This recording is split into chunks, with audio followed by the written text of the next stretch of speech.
possibly? Hey, Mark, it's Matt. Are you there, possibly? Hello, 1, 2, 3, 4, 5, 6, 7, 8, 9, 10. Hello, 1, 2, 3.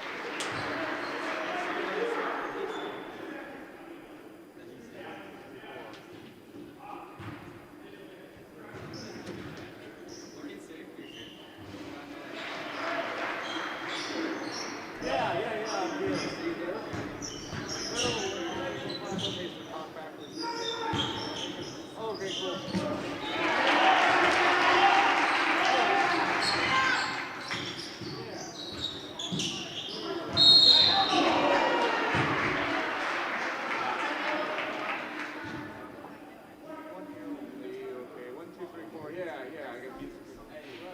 Okay, yep, I'm good. 1, 2, 3, 4, 5.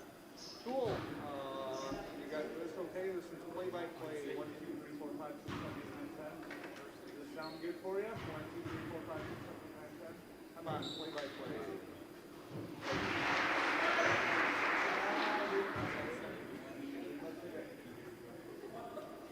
Really? Okay.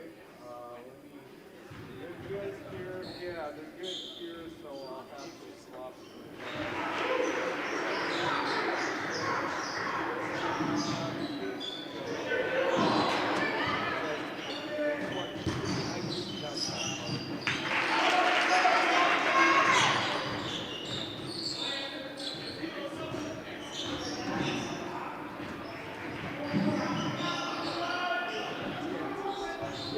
I know what it is. It's not a problem. Oh, is it? Oh, hey, that is on color. Color, 1, 2, 3, 4, 5, 6, 7, 8, 9, 10. Yep, 1. 1. Yep, that's perfect. 1. 1. 1, 2, 3, 4, yep, that's better. 1, 2, 3, 4, 5, 6, 7, 8, 9, 10. 1, 2, 3, 4, 5, 6. 1, 2, 3, 4, 5, 6, 7, 8, 9, 10. Talk back. You got me on that? Talk back. Okay, yeah, so just on,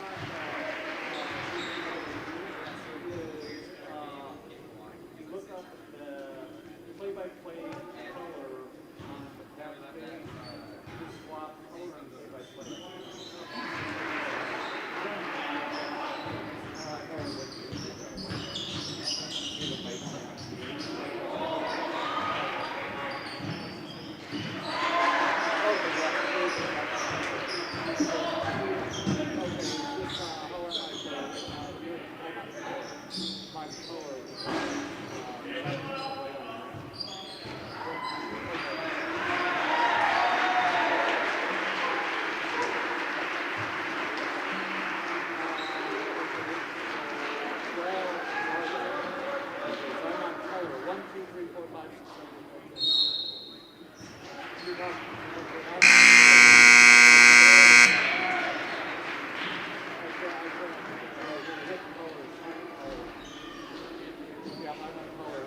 Yep, I'm color, so, okay.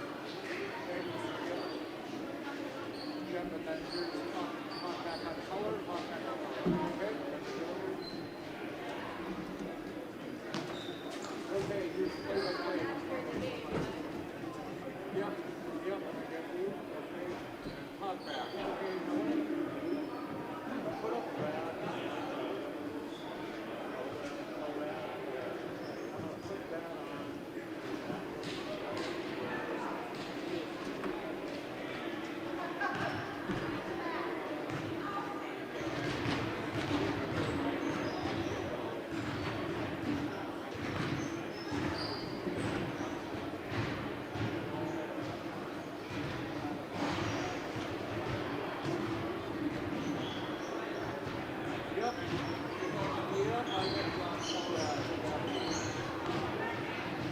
Okay, cool.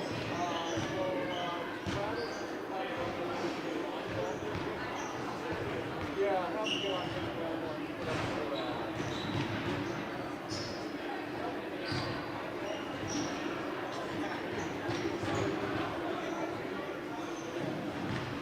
Yep, we got the status.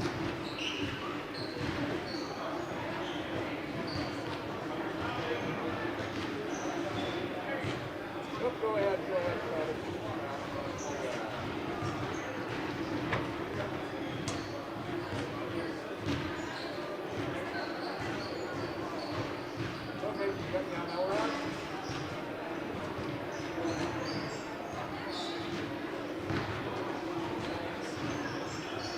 Okay, cool. Cool. So we should get that. Cool. We'll work on Monday.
Mic check 1 2 3 4 1 2 1 2 1 2 3 4 1 2 1 2 1 2 1 2 1 2. Let's reconnect. Quit timing out.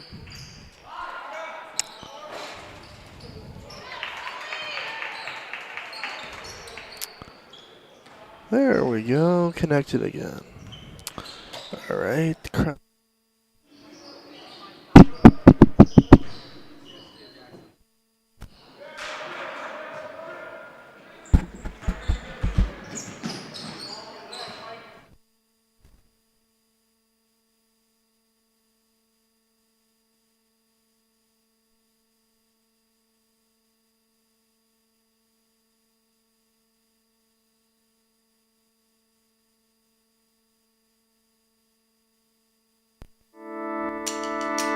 Jardine Construction is a general contractor of custom homes, remodeling, and commercial construction. Jardine Construction works in close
Oh, yeah. Played well last night. Yeah. Because I watched him out at the Pentagon. One of his rougher games. And then I listened to you guys, or I watched part of it last night. He was drinking some drinks, but not feeling good. That's what Roby said. So if that's the case, then maybe stroke is Okay. He's Appreciate that. Yeah. I know there's been a lot of sickness going around. So. I'm very glad I asked because I'm not just assume that everything's normal as they tell you. Well, you don't always want to assume. Yeah, exactly. I come out here and like, where's Roby at? Yeah. Good to know.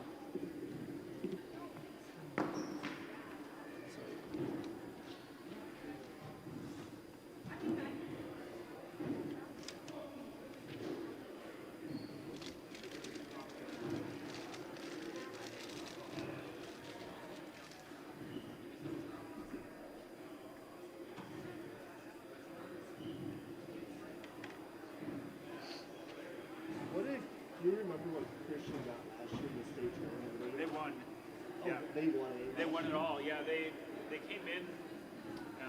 Noah Van Donkers, their best big guy, was hurt, and they had another guy, like their sixth man was hurt. So everybody kind of thought, oh gosh, they're going to be terrible. State tournament, and they just dominated. Do you remember like what seed they would have been? I mean, were they? They would have been they were one of the top three for sure. Okay.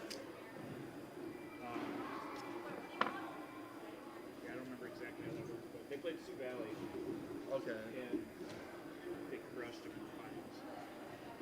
Yeah, we never did that game last year because that was at Christian, and there was our game here. Oh yeah.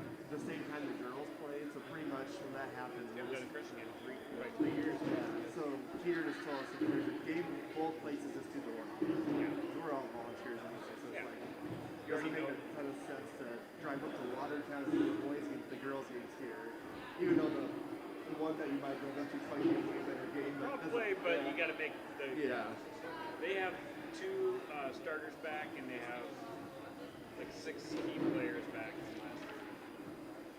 Christian is, but And they were tied with honestly, O'Gorman should win today. They were tied with Elk Point at halftime yesterday, and then They had a killed them in the second half. 21-7 third quarter, and then it was.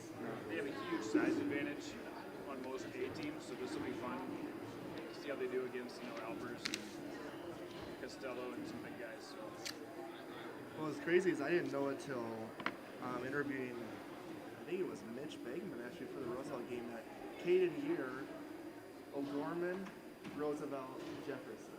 So the last 3 years he's been at 3 different. Oh, yeah.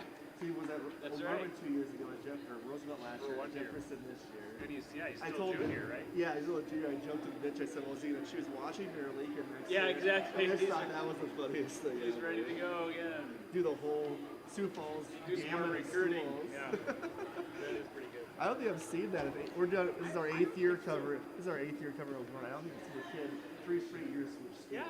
Maybe one. I can see twice. kind of mine now, but because of the Jefferson thing. But I mean, good, this, too. I mean, this year, I mean, if he would have stayed at Roosevelt, he'd start for him. I would Oh yeah. assume. Yeah, he's probably Jefferson's best player, really. And Talon really struggled last Talon. night. I don't know. Was that the defense? It was more him just. He just he. And then he got into foul trouble where what really hurt Jefferson the most is when he got to 5 to start the 4th quarter. He got his 4th foul on a 3-pointer by Hague with like 7 minutes left, and he sat for like 3 straight minutes. While I mean, he's out. And then it got out of Then control. it got out of control. So every time he comes back in, it's double digits. And as bad as they were shooting, you're not going to make that up. I watched him opening night against Roosevelt. He just tried to do so much, and I think it's going to take him a few games to kind of get under control, and he'll be fine. But Yeah, I think the Roosevelt game was like 2 for like 12. He did have 12 assists, but shooting assists was terrible. He's just trying to get too much. I don't know if he's all the way healthy or not. He got Says hurt at he the end is. of the football Yeah, season. he did. Alpers. Like it's nuts. Alpers wrecked him. Hey. And I asked him about that, and he was like, "No, I'm good. I'm good." Was that like a what injury was that? Was like a is that Yeah. like a leg or something? It was something in his. Yeah, I don't know exactly. I mean, you saw he looked like he was limping off, so it looked like a leg. Well, that makes me sick at the end of the football season when you see something like that. It happen. looked It's just worse. like, It looked way worse than that. Still, he was. Well, then they had to play Brandon Valley, and I was thinking Brandon Valley's quarterback.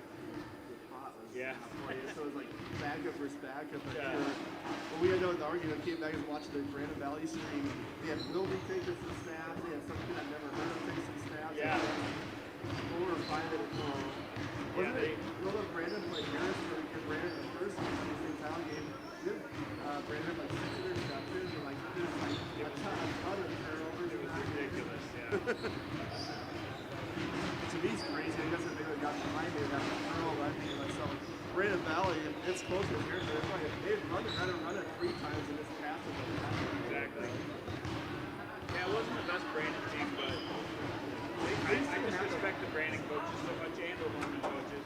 Like, I never count either one of those teams out just because they're coaches. It feels like both teams always, by the end of the season, Yeah, don't they have peak the best too coaches. early. They have the 2 best coaches now.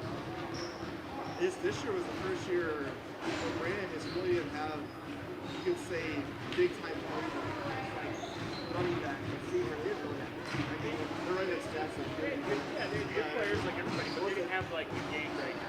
front part, full top. Yeah, That all was that's so good. Or that receiver that went to STSU from down 6 years. The other Willie, yeah. Yeah. And I mean, they didn't have Tate.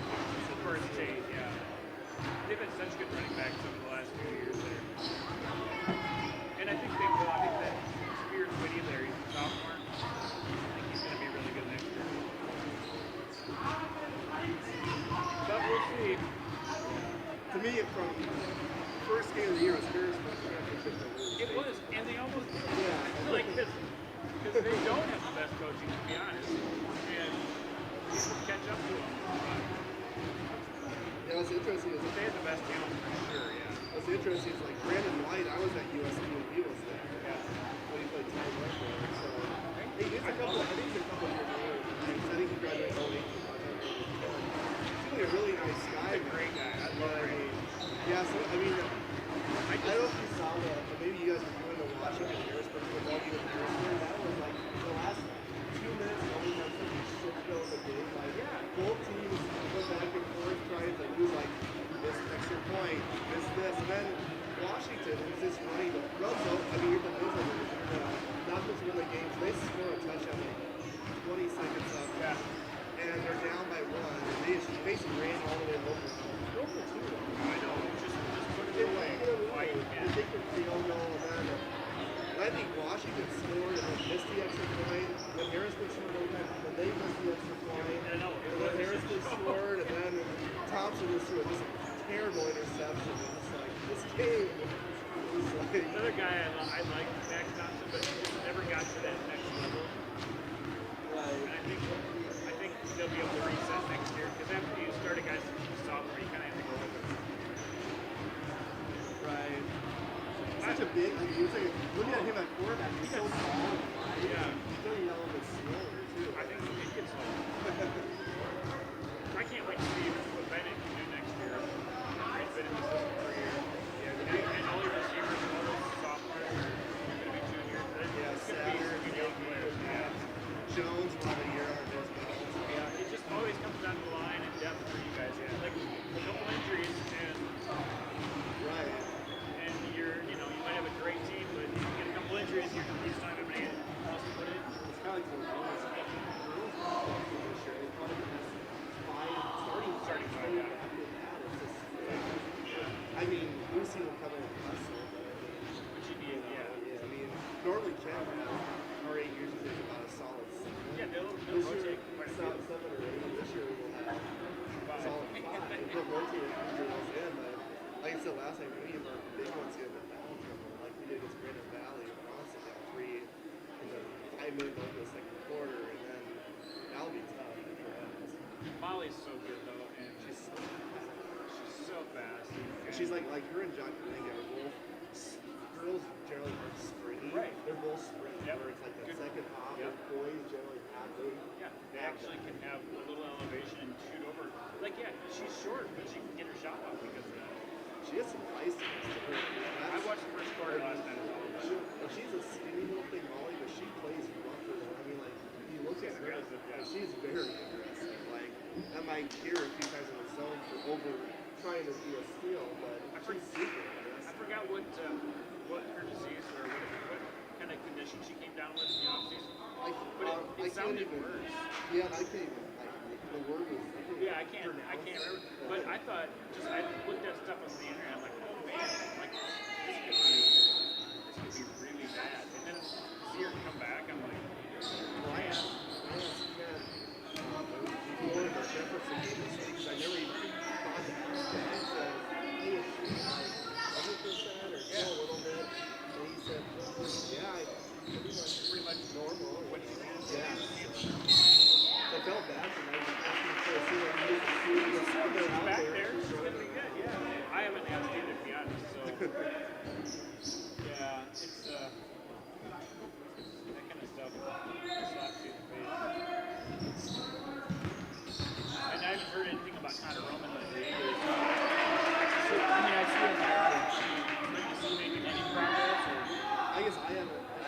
I should ask. I know. I just haven't checked in a while. So.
I did too, and then there's like different levels of USD fans. I used to be more, and then after you cover high school football, and like you get to know these kids, and they all go to SDSU, you're like, I don't hate them as much, but yeah, I still wouldn't mind seeing my name too. It's funny, Isaac's smart. He's not here today, but he went to SDSU last year too, so he's, the whole choice are SDSU, so me and my dad were at the Dome when the Hail Mary happened. Oh, me My too. dad lives in, I'm from Newcastle, Nebraska, so my dad has season tickets, so we were by a lot of them, actually SDSU fans, but people stuff like that, like, well, you guys have a nice drive home, these are the not USD, so come back and win. And so why did you ever always just do a punt? The worst case scenario is you play to the end zone of like USD is about the 25. You would think, I mean, in hindsight, that makes all the sense in the world, but like I thought he literally was going to just go take a safety or something, but just run around as much as he could, take a safety, and they still would have won.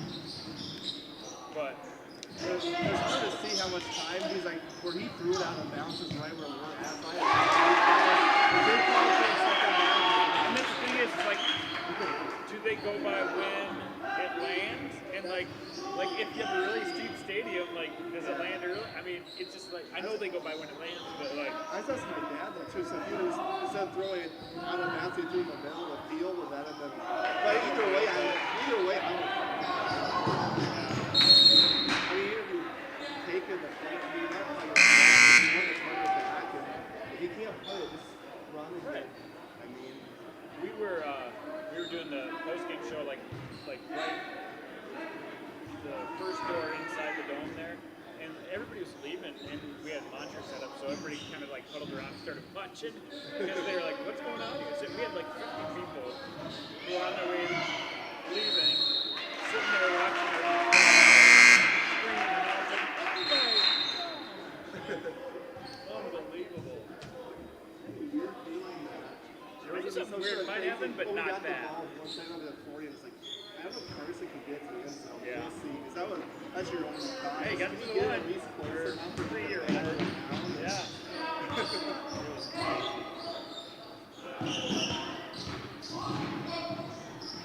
Is this a sophomore or the freshman? This is actually the freshman. Normally this is a sophomore swap, there's no sophomore. Oh.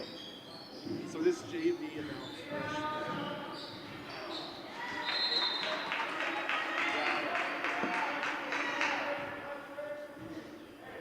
Crazy stat I had, and I told Mitch before I interviewed him, I didn't give you the crazy stat, but I'm going to tell you what it is before I ask you.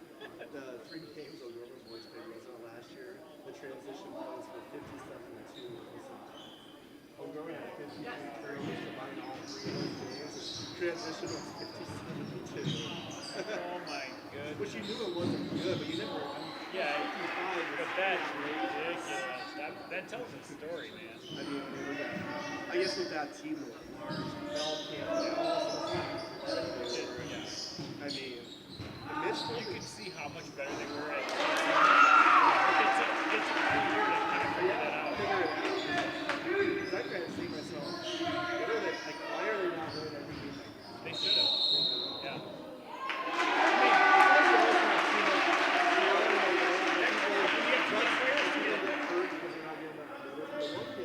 Just left. He just left. Isaac was telling me, his brother Manny plays with him. He's more connected with high school because I think at halftime when He did. I think it was here.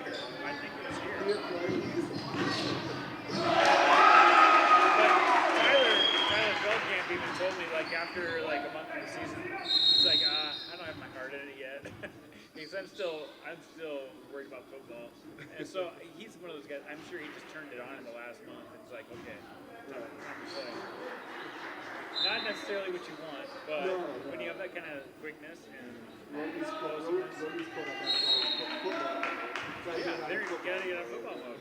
Well, they have guys too. Which like Zach Gordon got his senior year, so it took him like a couple of months just to get the Well, between injuries and actually mentally just getting used to it. And it's a different kind of being in shape too. Basketball shape.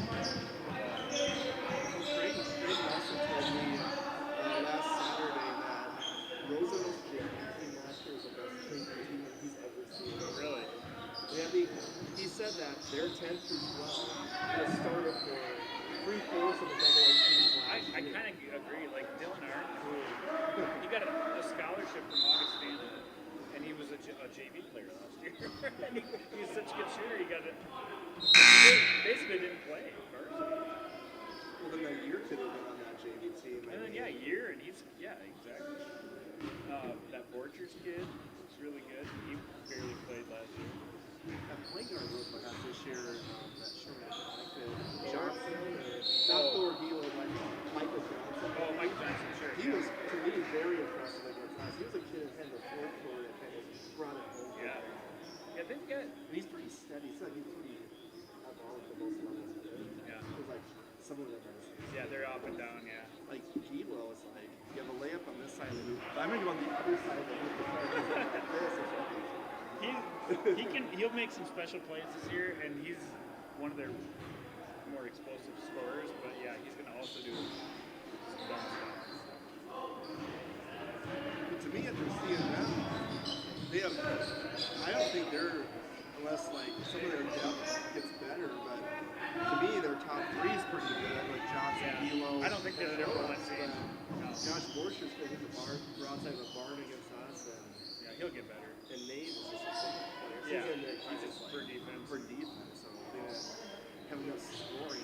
I don't know who the best team in AA is, though. I thought it was going to be Washington, and they have injuries. Yeah, because Needham on number one out. And Bateman and Other big one, number 3. He's got an MCL, yeah. So Craig goes, they go from being potentially the tallest team in state. Yeah, to nothing. Nothing. Yeah. So, And a new coach. and then they've lost a couple already. Yeah, because I was surprised Yankee. Yeah, and then Yankee got killed by Lincoln last night. So Well, maybe, well, the team that surprised me, and I was their roster. I haven't really looked at their roster because it wasn't up to date. But I looked at, Harrisburg's beat both Washington and yeah. They're good. Beat Lincoln, no problem, and then killed Washington last night or 2 nights ago, whatever it was. I don't know who Harrisburg has. But they have a guy who's a freshman last year, who got in a little bit toward the end of the year, and he's really good. And then they got a guy named Dieterman or Detterman, I'm not sure how you say it. But he's led him in scoring both games. Like an 18-point game guy. He's really good. And then they got some big guys. Like Phipps and some.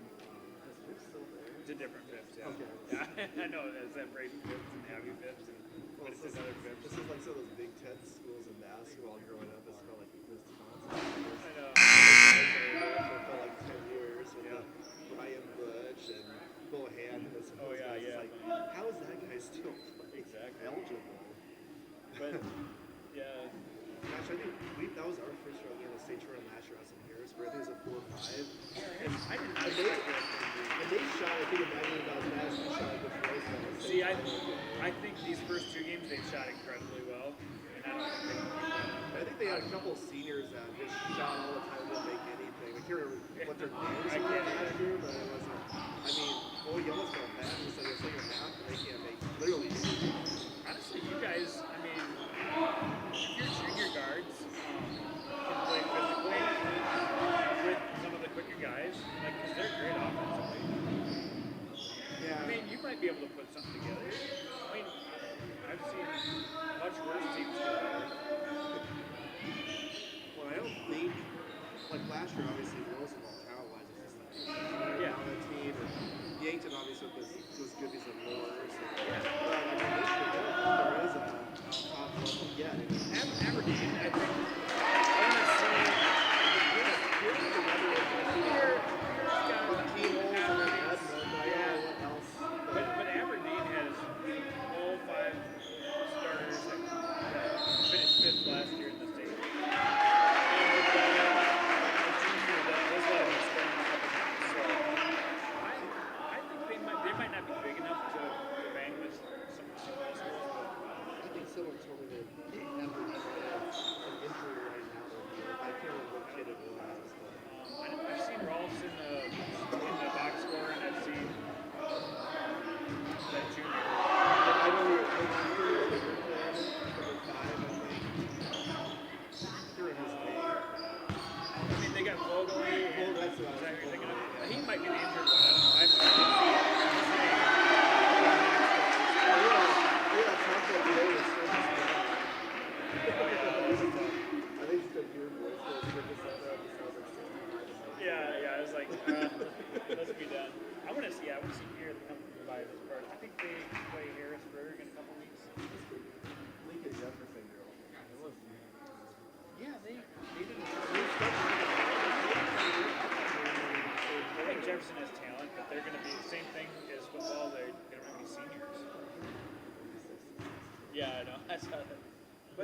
team with no seniors and not much varsity experience. They're just going to be up and down. Jefferson's going to be flaky.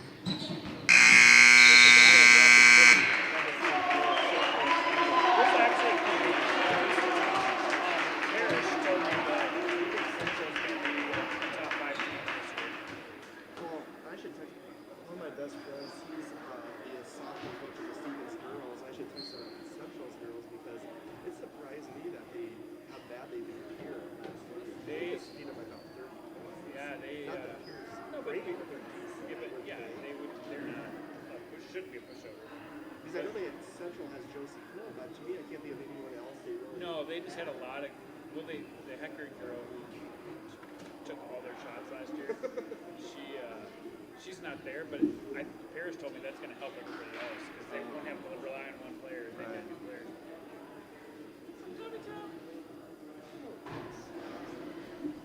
About them Jacks.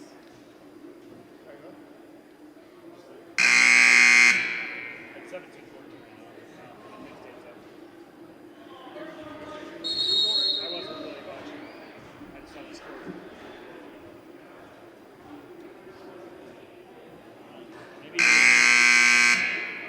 Maybe I missed it. I don't know. I wasn't paying attention. Come on, let's get that state game on. It's on. Tied up and all. Come on. Oh, it is. It is. Should you go south then to get it?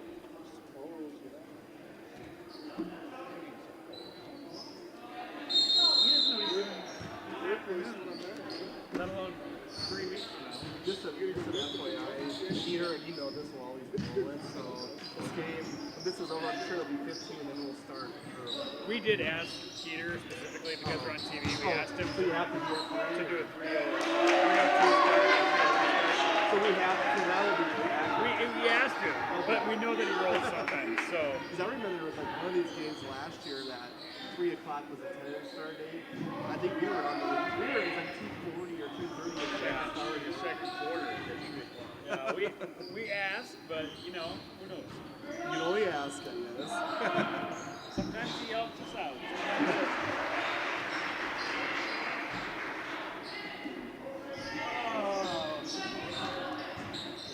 Tom the bomb.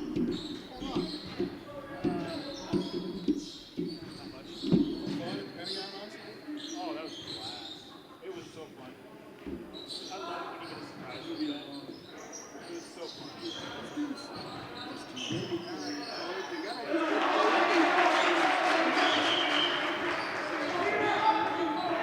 The first game I watched, they're so athletic, like the other team couldn't get a shot. So I didn't think this was going to be able to get a shot. But they just get a shot. They can get a shot on my team. And the SKC, whoever we ended up seeing, he was talking to us at halftime. He's like, you know, we didn't see him a lot last year before COVID, and I'm sure it was a D1 guy. So I'm guessing they offered him last time. They're both pretty short. Can't have it back. I don't know what they got left to offer. Well, that's I mean, you get a guy like a guard like that.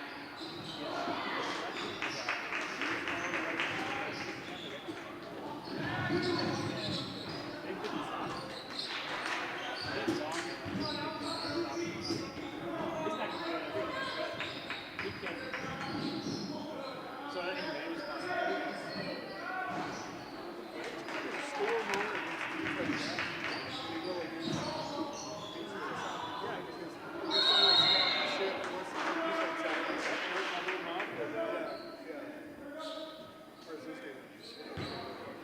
That's exactly what they want.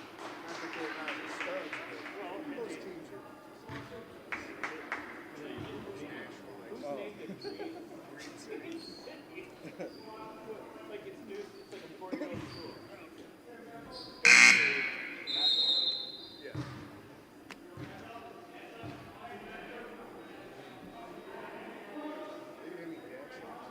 Nope. Do you guys ever get stats during the game? No, never. Ken Lindenberg though is after the game. After. He's done a really good job. I'd love to have him actually see him rebound after his foul. Yeah. Unless you're just yourself, but No, that's all right. I just wondered. baby steps for everyone. Yeah, at least we can see any points they have. Yeah. The Pentagon's struggling. Tuesday night was outrageously terrible. They would not show the players that they didn't got a foul. It's like we were up in the third quarter, so unless you heard the ref call who got the foul, you would never know. I mean, they'd do the team fouls, there wasn't anything like player and plates and fouls. They had nothing. They had no intro music, no like. So they really didn't. They Usually they do it up. They really cut it back. Yeah, they usually do it up. I know they have a ton of games this week. Probably saving their staff. In the third quarter,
How do you say the McCall or whatever?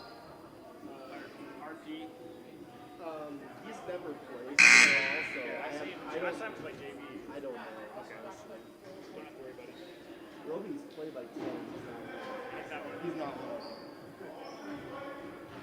That's a huge varsity roster. I know. Dan's texted me the other day. He goes, who played? His sheet only went down to like 12 kids. He's like, I'm sure these kids don't play. Well, I just said how big our varsity roster is for the boys. I was at practice on Wednesday. I'm like, geez, they can put like 4 teams together. Yeah, it's like the gym.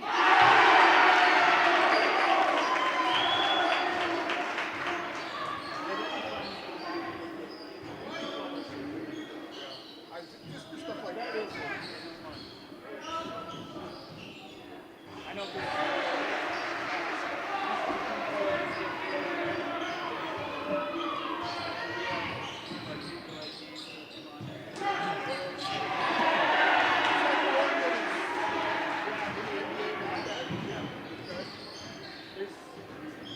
I should go back and look at this tape.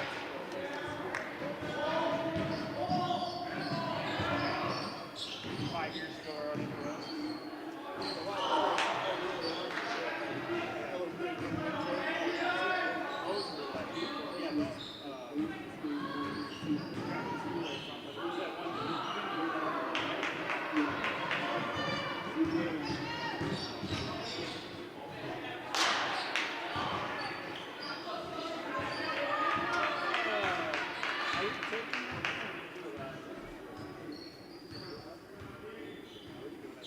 Whatever Travis wants. See what the records are here.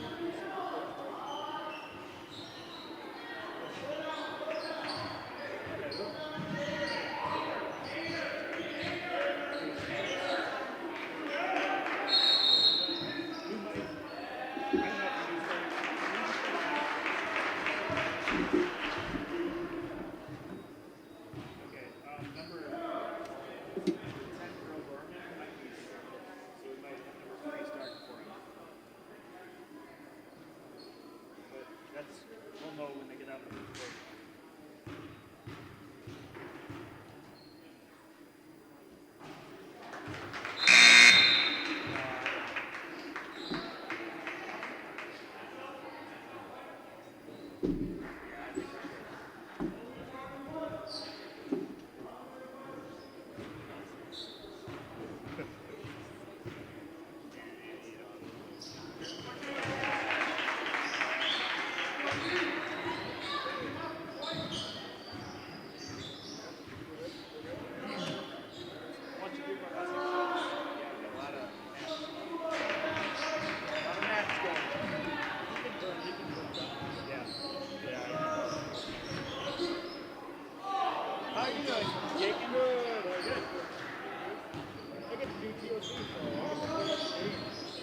they're gonna do between games or whatever?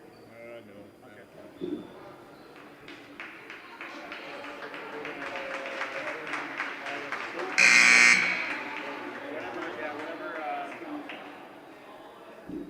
Whatever Travis, I don't know, I didn't talk to him, so I talked to him a little bit.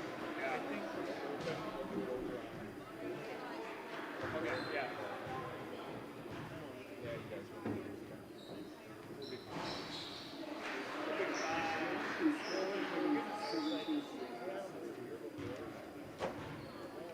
I wrote somewhere it says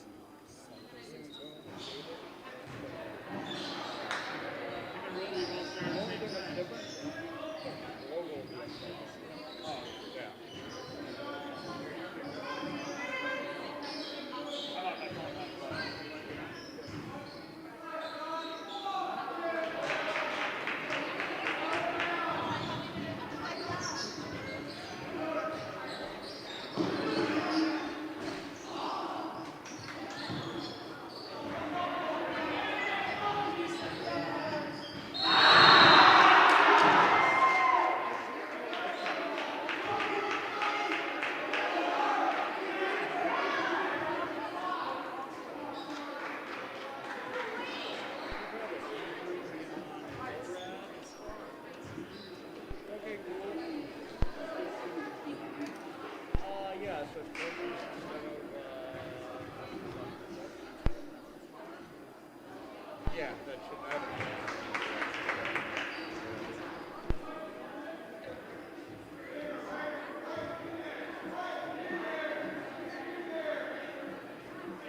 Yeah, that's what I figured.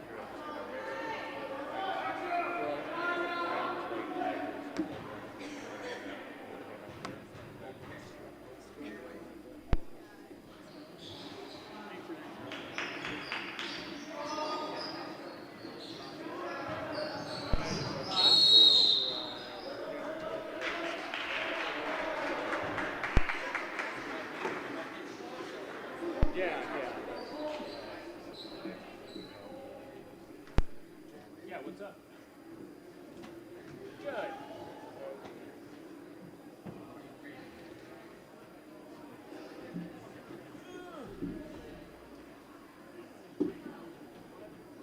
Would it flex too?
Yeah.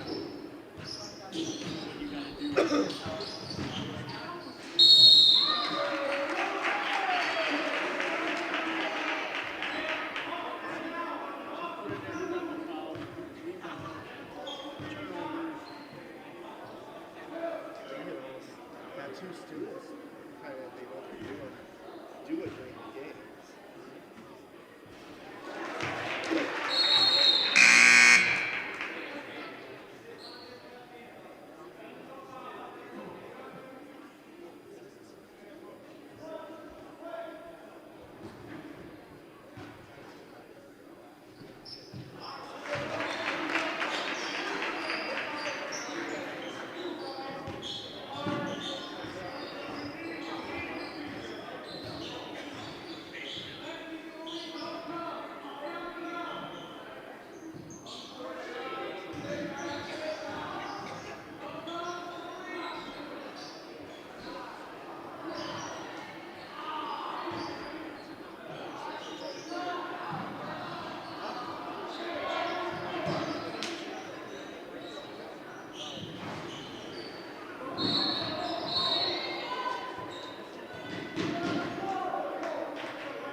Mic check 1 2 3 4 1 2. Check 1 2 3 3 2 1. Keeter looks at his watch and he goes over to the clock and he's going to tell him how much time to put on, and he's going to say roughly 17 or 20 minutes. I'll go 20 minutes. 16, Brett. We're gonna get going, man. 5. We're going TV time. Yep, the clock has started, folks. 16 minutes to tip off. All right, OG Besk. The boys have taken the court, and I do not see.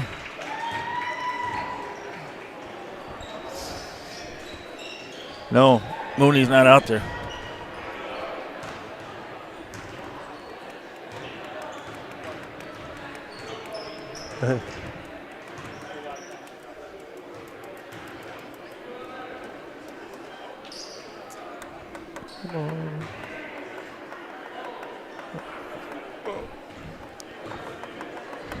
You're listening to a special presentation from the Real Presence Radio Network.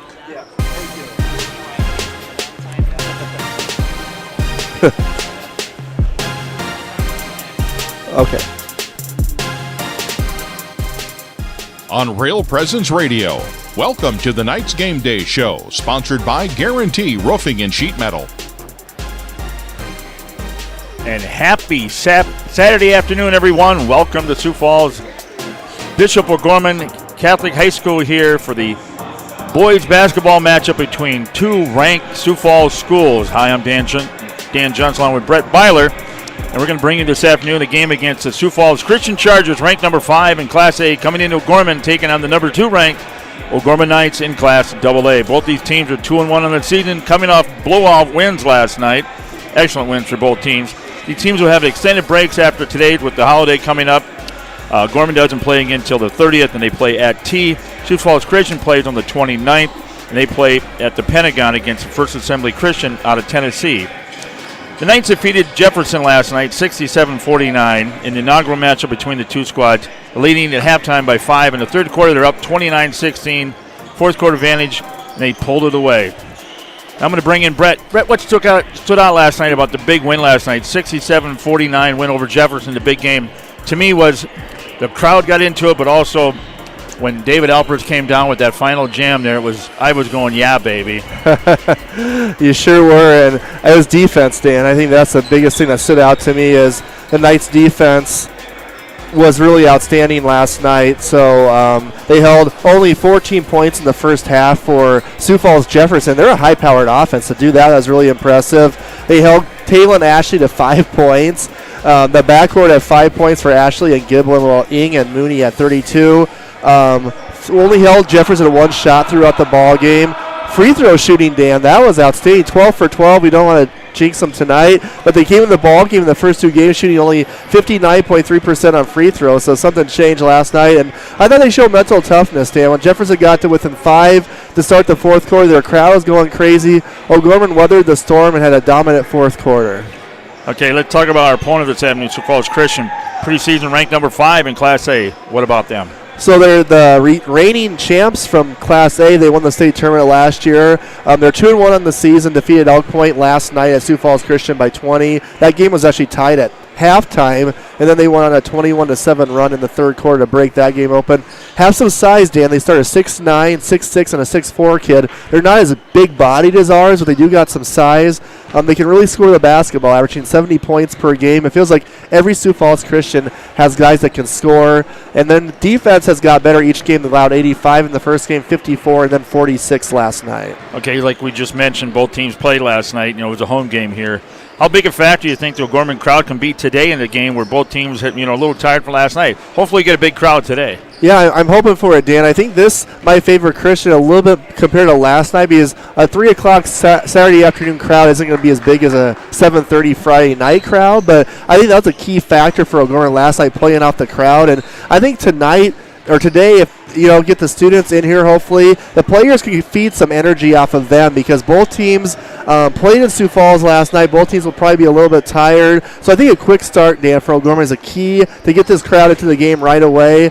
And this is kind of like the Super Bowl for Sioux Falls Christian, playing O'Gorman, playing a class up. They have something to prove, so we got to kind of hit them with that first punch, so to speak. Now, if the crowd's not here today, I can tell you why, because they're probably watching South Dakota State, and they're tied 17-all in the third quarter, Brett, in the semifinal of the SCS football. So that's your score update for South Dakota State. So, so the last meeting between these two teams, O'Gorman won at Sioux Falls Christian last December 19, 2020, in a shootout, 82-71. We actually had the girls' game here that same day, so we weren't at that boys' game. O'Gorman scored the second most points in any game last season in that one, and they also allowed the second most points in any game last season. The Knights made 12 out of 24 threes in the game. Cousin Eddie Myler had a big game, 23 points and 9 rebounds. Boy, I miss Cousin Eddie. Reese Arbogast had 14 points and 8 assists. Joe Lynch and Ben Renshaw did not play in that game due to injuries. Christian had 14 turnovers in that game. This is the 7th meeting between these two schools. Dan, O'Gorman leads 4-2. Christian's last win was the 2018 season. O'Gorman is 3-0 at home versus Sioux Falls Christian. And I saw Cousin Eddie at the Pentagon the other night, so saw him over there. So with some of the other players from the last couple of years. So let's go across state and other games going on today in AA boys. 1:30 Sturgis Brown is at Aberdeen Central. 2 o'clock tip-off with Roosevelt is at Brandon Valley. Brandon Valley is 0-2. That's shocking me here with third game in the year. Spearfish is at Pierre. Earlier today, the freshmen just got over with 70-58. They won, and the JV earlier They lost by 10. Before you get to the girls real quick, Dan, the score update in the boys at halftime, Aberdeen Central 36, Sturgis Brown 16. So, and then in girls this afternoon, you got Aberdeen Central, Sturgis Brown, Pier, Spearfish, Washington goes down, plays Harrisburg. That's going to be number 1, number 5. And Lincoln travels over to Jefferson, also at 3 o'clock. And tonight, Central is at Stevens in the girls matchup out there. So coming up on the other side of the break, Brett sits down with Sioux Falls Christian coach Mike Skelton to find out what the Chargers need to do to have success this afternoon against the Knights. You're listening to Gorman Basketball on Real Presence Radio. Is there an event that you would like announced right here on the RPR Network? Please email the details at least 2 weeks in advance to heather@realpresenceradio.com. That's HEATHER@realpresenceradio.com. We can help spread the word about what's happening at your parish and in your diocese. Again, that email address is heather@realpresenceradio.com. Here at Catholic Family Services, we believe counseling is for everyone. Catholic Family Services is here to help whether you are navigating a life transition, such as going to college or changing career paths, wanting to improve your communication skills, making plans for your future family, or wanting to understand mental health. If you would like more information or to set up an appointment with one of our trained professionals, call Catholic Family Services at 605-988-3775. Welcome back to the Knights Game Day Show, sponsored by Guarantee Roofing and Sheet Metal. I'm now joined by Sioux Falls Christian boys coach Mike Skelton. Coach, your boys won last night against Elk Point Jefferson at Sioux Falls Christian by 20 points, 66-46. This was a game that was tied at halftime, and then your boys went on a 21-7 run in the third quarter. Kind of what was the difference for your team kind of getting that nice third quarter and getting a big lead going to the fourth quarter? Well, I think the big difference was just we were more active on defense. We held up to 7 points in the third quarter. So that really kind of set the tone for the rest of the game. It's just getting off to a good start there in the third. And we just executed a little better on offense, moved the ball better, got better shots. And so the combination of just playing better defense first and then having efficient offense was enough to kind of get us a nice lead. Coach, you had a little milestone for you this week, getting your 400th career win on Monday night up in Lenox. What does that mean to you, getting 400 career wins? Well, it just means that I've had good players. It means that I've had good assistants and that the Lord's blessed me. All those things which I am very thankful for. Yeah,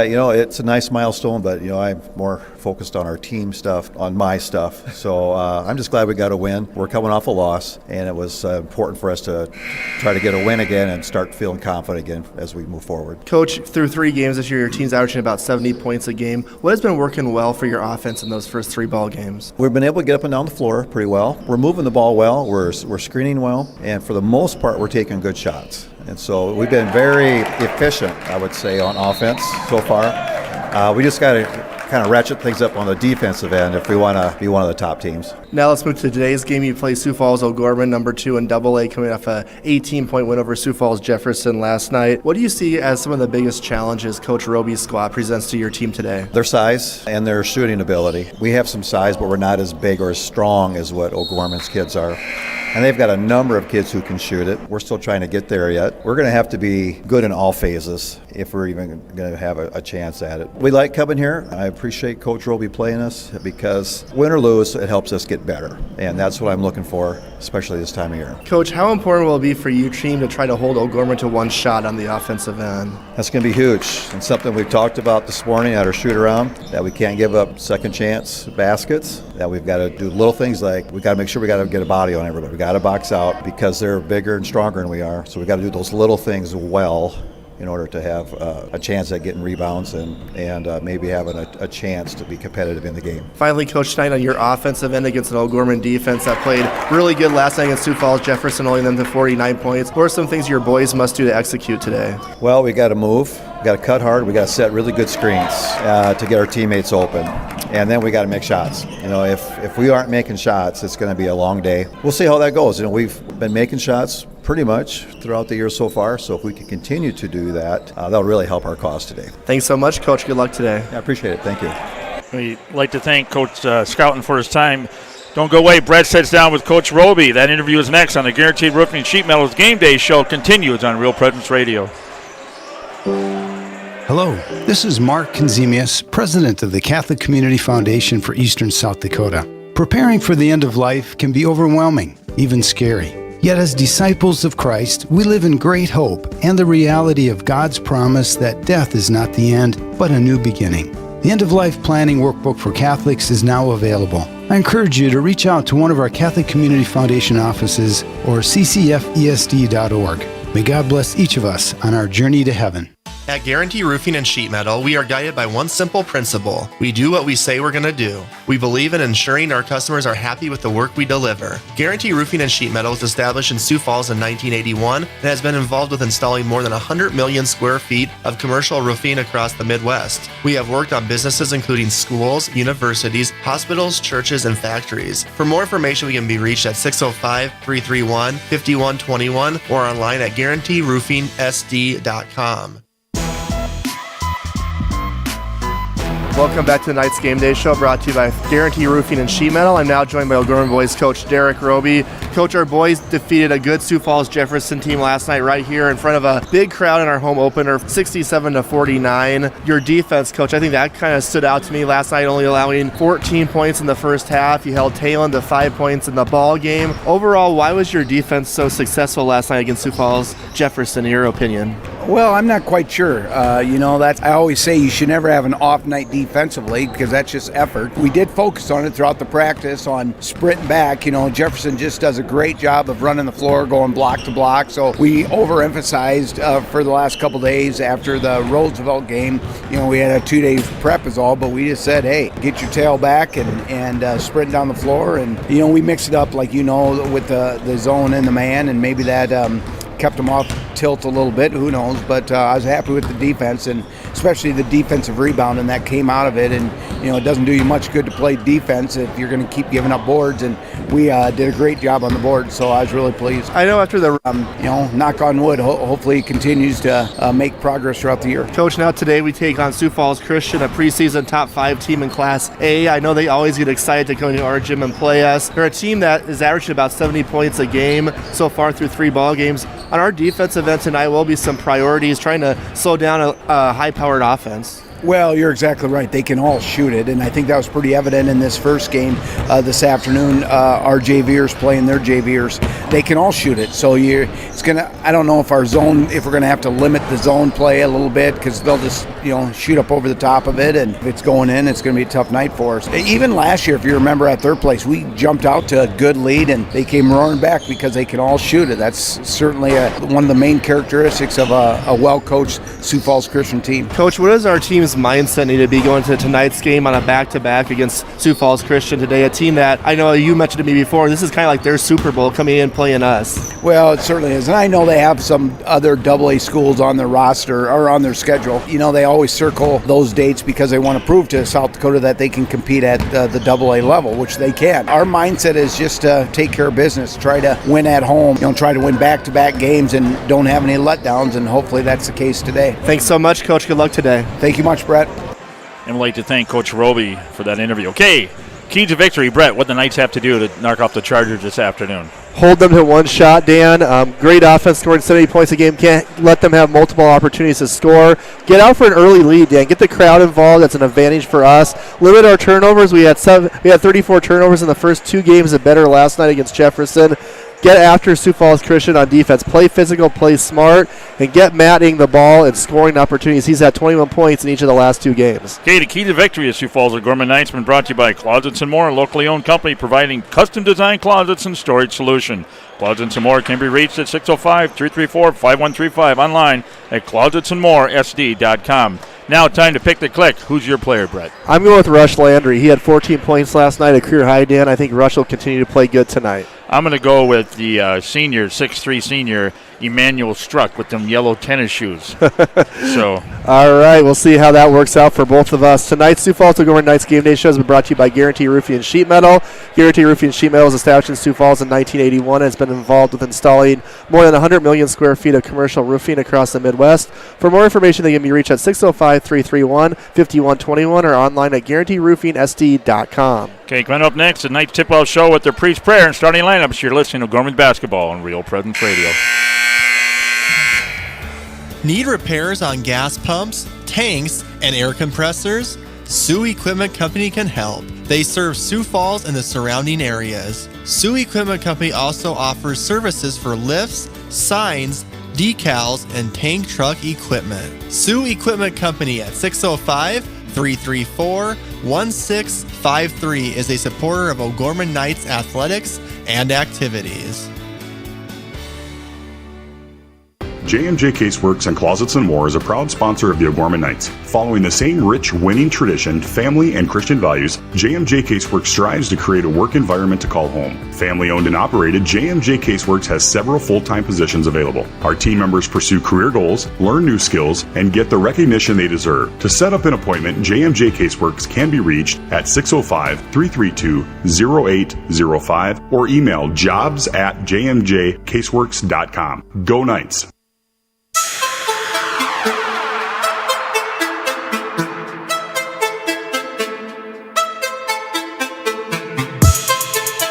On the Real Presence Radio Network, O'Gorman Knights Basketball is on the air.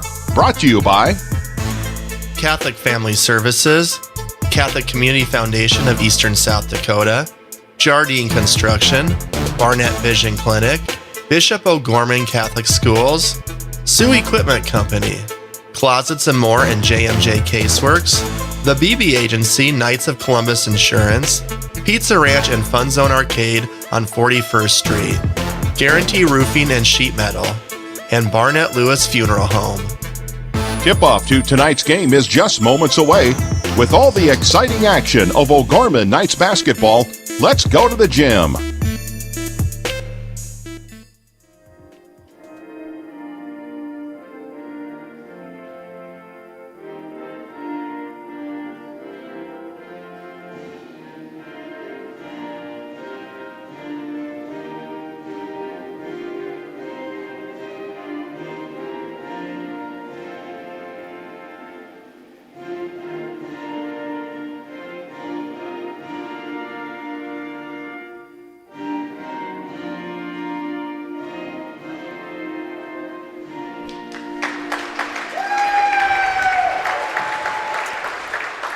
And that was the national anthem, and now it's time for our priest prayer.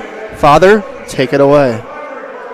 Hello, my name is Father Tony Klein. I am the Associate Pastor at Holy Spirit Parish in Sioux Falls and Chaplain at O'Gorman Junior High School here in Sioux Falls. In the name of the Father, and of the Son, and of the Holy Spirit, amen. Heavenly Father, we give you thanks for the gift of this day, the gift of our lives, and the life of your Son, Jesus Christ. We ask for your blessing on these athletes, that they may compete well, be kept safe, and grow in the virtues of faith, hope, and charity. May they glorify you in all they do. Keep them humble in victory, respectful in defeat, and zealous always for the kingdom of heaven. We ask this all through Christ our Lord. Amen. In the name of the Father, and of the Son, and of the Holy Spirit. Amen. And we'd like to thank Father Tony Klein for your prayer. Okay, now it's time for the starting lineups recorded by themselves.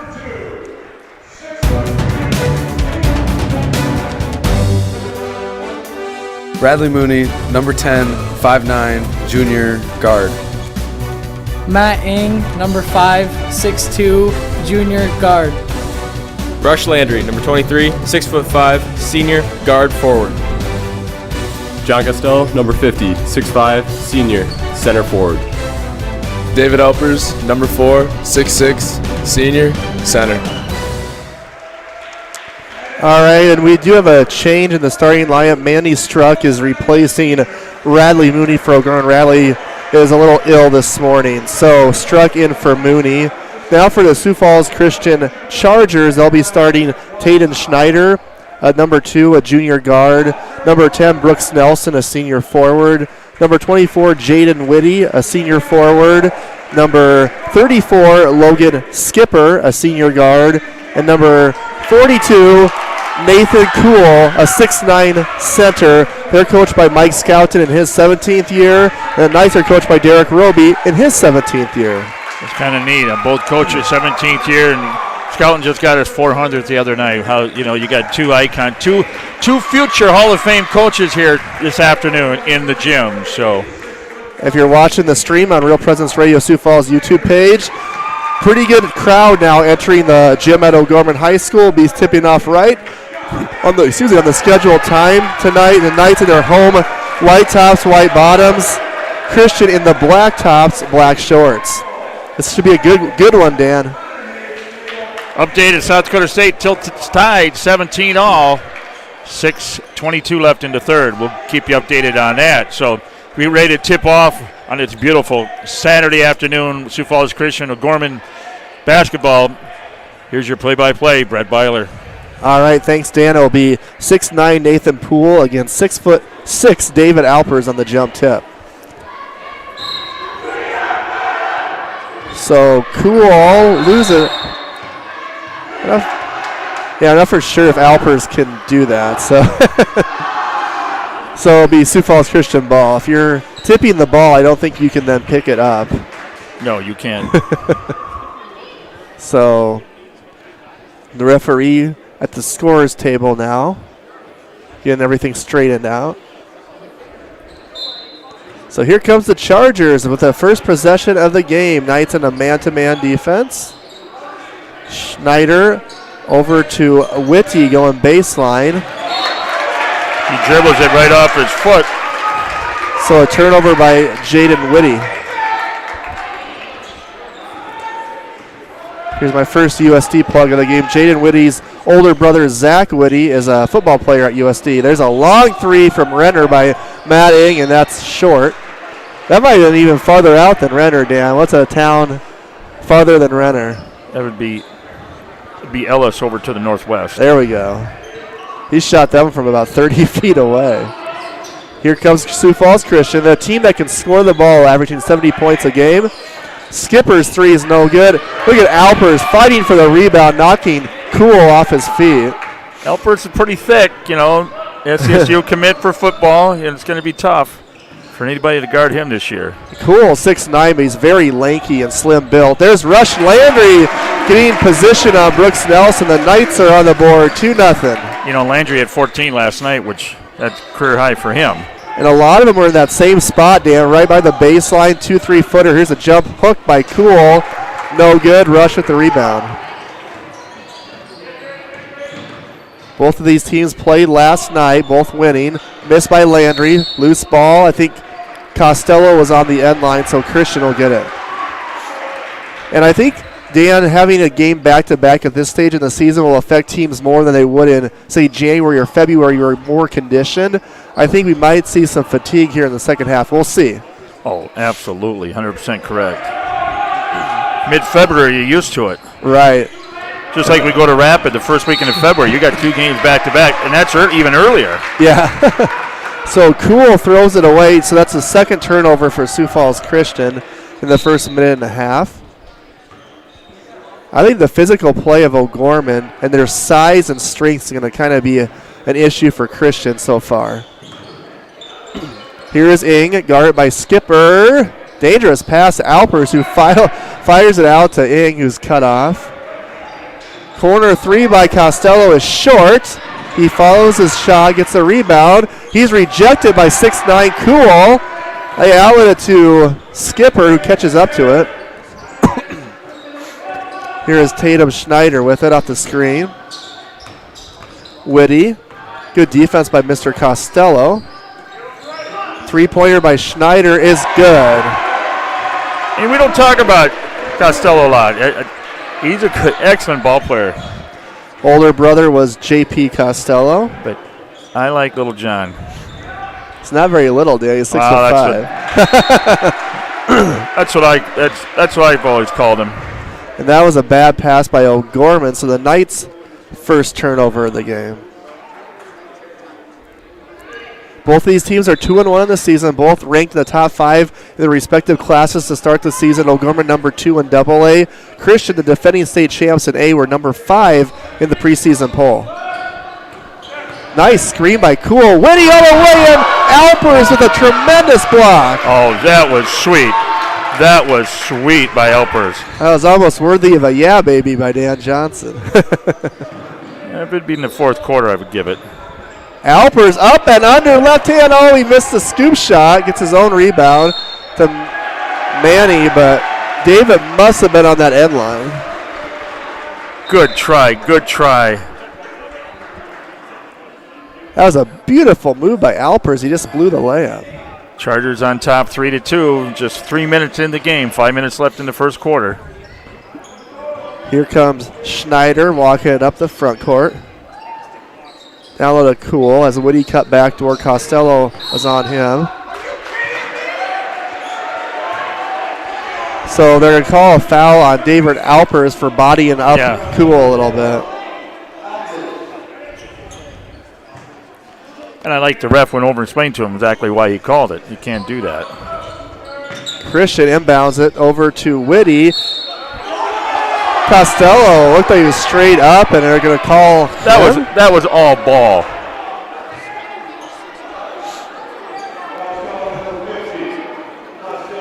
Wow, that was tough call on John. It looked like he was straight up. That was all ball. So Whitty to the free throw line. Jaden Whitty, a 6'4" senior forward, makes the first.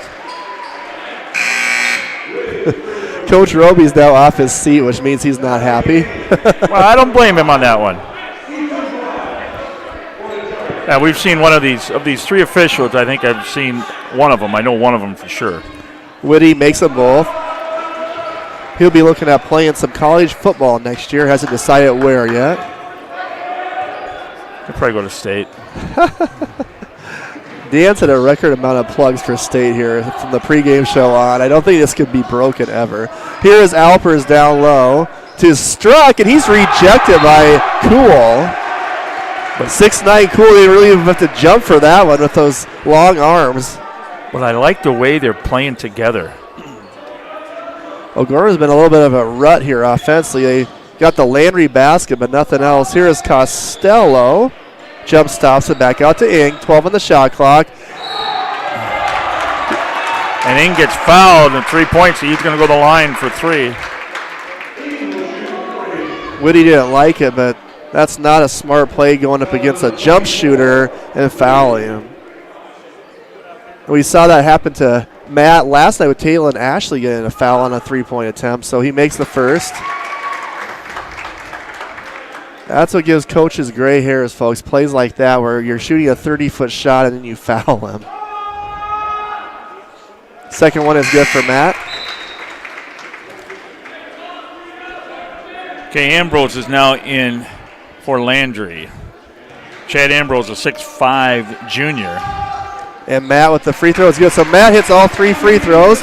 Knights have now tied it up at 5 apiece. 4:17 left in the first quarter at O'Gorman High School. Knights and the Christian Chargers clashing here. With the game before Christmas, both these teams will be off for a while. Christian plays again on the 29th of December and O'Gorman on the 30th. There's a three-pointer, is up and good by Ethan Bruns. And that was over Manny. He had a good arc on that one. Here's Ing, walks into a three, no good. Alpers fighting with Schneider. It's off of Alpers. Good play by Schneider, and Christian gets the ball. Okay, here comes the first time into the night. Number 20, Leo Huners, 6' senior. And that's what's going to happen without Radley Mooney. You're down one player, so you're going to have some of these other players, say you're 10, 11, 12 on the bench. You're going to start moving up in the totem pole and getting some playing time probably tonight, especially on a back-to-back game. So we'll see how Leo does, and maybe it's Chad Ambrose, those type of players. He came in for Manny. So Nelson baseline. Did he step on the line, Dan? Correct. All right, thank you. Dan is my spotter on that baseline because I am blocked off. It was pretty close. I didn't need my trifocals. Here is O'Gorman, trailing 8-5. Only one field goal for O'Gorman so far, and then the 3 free throws by Ing. Good defense by Skipper. Now Huners with it. Alper's trying to post up. Cool, but they can't get him the ball. Ing baseline, jumper no good. Ambrose offensive rebound. Back out to Huners for three is good. Leo gets on the board. Now that's a baby. His first 3 points of the season. Pretty much his first playing time of the season too. Here's Bruns from way outside. No good. I don't think Coach Scout didn't like that shot too much. Here comes O'Gorman. So they're calling him Leo the Lion. Bad pass by Ambrose as he's trying to get the down low to Costello. Off the mark, here comes Skipper. Huner's quick hand steals it from him. He picked him. So good minutes for Leo Huners. A 3 and a steal. Looks like Landry's getting ready to check in. Huners back to Ambrose, baseline. Oh! Where did that come from? Chad Ambrose, baseline three-pointer. His first 3 of the season. 6'5", and he shoots a 3 like that. Wow. So 2 Knights making their first 3s of the season in back-to-back possessions pretty much. Leo Huners and Chad Ambrose. A lot of dribbling by Bruns. Down low to Cool against Alpers. Gets to his right shoulder and hits the hook shot. He's done that move now twice. Better results on the second time. That's his signature move. So if you're Alpers, you're going to play that right shoulder next time because that's what he's been doing. Ing gets double teamed and throws it away. That's a good double team by Brooks Nelson. Okay, Costello's out. Landry's in.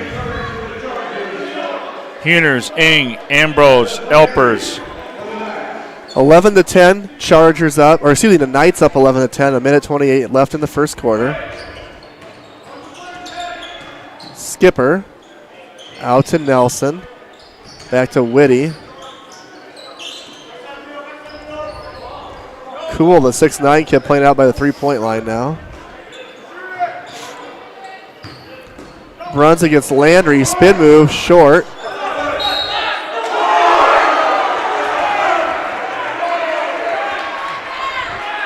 So it'll be Christian ball. Yeah, we went off their foot though. That was the wrong call. It was right below me. Okay, Manny's coming back in for Ing.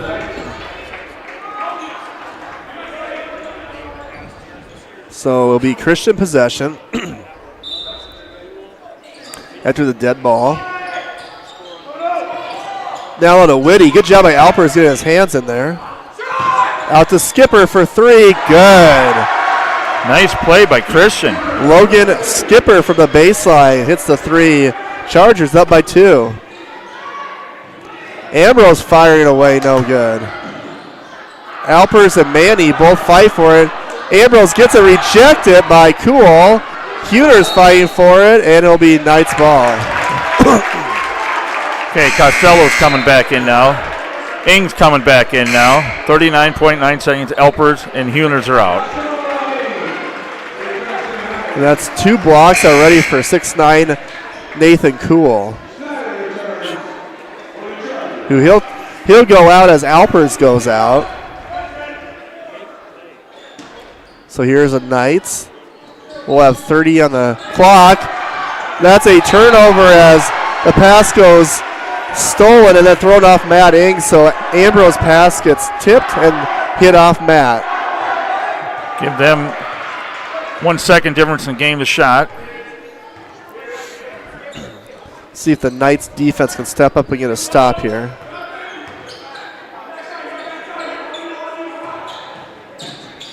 Schneider with Ing on him. Looking for some help. Whitty with the screen. 10 seconds. Down low is Bruns, guarded by Manny. Shot no good. Tipped out to Skipper for 3. No good at the buzzer. So, and that's how the first quarter will end, Dan.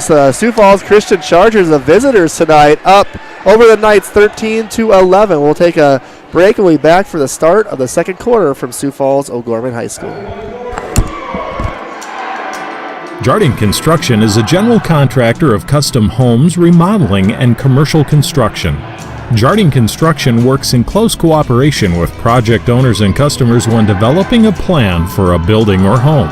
Jardine Construction has lots available in Sioux Falls, Hartford, and Humboldt. Mark can be reached at 605-951-1803 and Tom at 605-261-6174.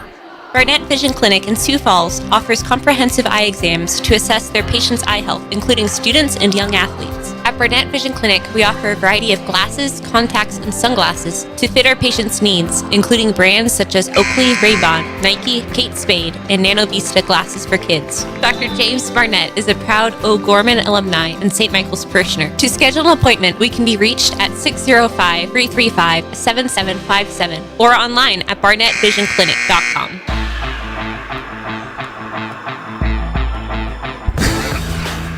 Welcome back to O'Gorman here as we start the second quarter. Update out in Montana. Montana State 31, South Dakota State 17. 10:35 left in the ball game, fourth quarter. So and I think, Dan, tell me if I'm wrong, did North Dakota State win last night? Yep. So North Dakota State would play the winner of that one, correct? Correct. Okay. Down in Frisco.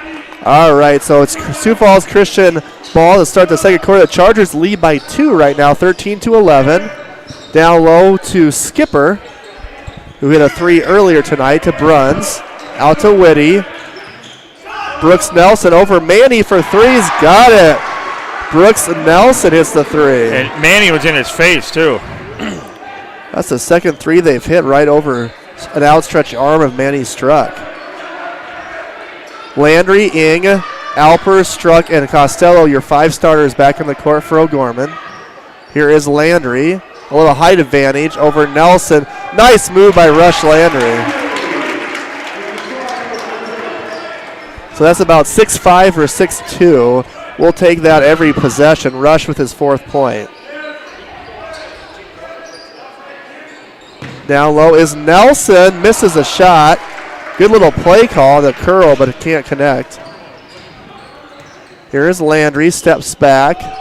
Whitty has him. Skipper right in the kitchen of Matt Ing. Alpers gets the ball. He wasn't ready for that, was he? No, he wasn't ready. Matt came in and just kind of put it right in his gut. So David Alpers gets his first basket as the ball gets tipped from Ing right to David's hands. Skipper for 3, air ball. Knights look to push with Ing, going fast. All the way, and Matt Ing, yes, and it counts. Coaches always say you got to stop the ball. The person with the ball is the most dangerous person. They never did. Matt took it coast to coast. He did that last night. Yes. You love to see that from Matt, too. Known as a shooter, but if he can get those driving lanes, get some free throw attempts, that's going to even expand his horizons in his game. So Matt, for the 3-point play, has it. So 6 points for Matt Ing. The Knights now with the lead, 18-16. Baseline drive. Good play to Whitty. And he's fouled by, I think, is it Alpers or Manny? I think it's Manny, but we'll see. Oh, give it to Dave. Dave's second. Looks like Muirhead now is going to check in. Gavin Muirhead, the 6'7" junior. So that's a development as Alpers, the stud player for O'Gorman, has 2 fouls. Here is Whitty's free throw is good as he looks over to the student who made the noise. Kind of like that as an opposing player. If they're trying to make noises, just silent them, make your free throws. So Whitty's second one is good. But he's using his mouth. He's not using any artificial, so I just saw the young man doing it too. 18-18. 4 points for Whitty. Turnover for O'Gorman. Here is Whitty down low to Bruns against Struck. Nice move by Manny. Manny went up with him and getting physical down low. Bruns, gotta be careful with Bruns. He's kind of using that off arm to create space. Manny hanging in there. Costello against Cool. Jump hook is no good. And Cool will get the offensive foul as John Costello solid defensive possession. That'd be their 4th team foul. 18 all here, 5:40 left in the first half.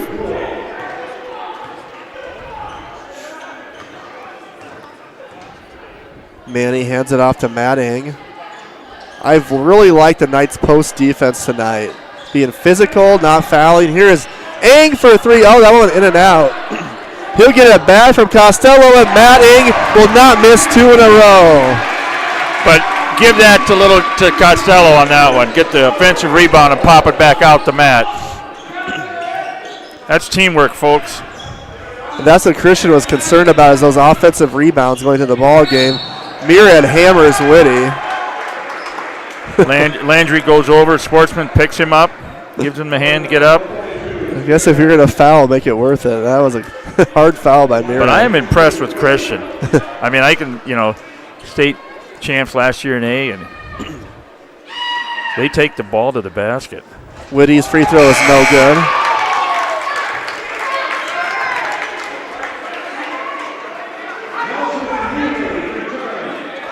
So Brooks Nelson coming in for Christian. Bruns checking out. Whitty's second free throw is up and good. He's made 3 of 4 here in the second quarter. 21-19 O'Gorman. 5-minute mark of the second quarter. O'Gorman High School. Matt Ing way downtown, no good. Myriad offensive rebound.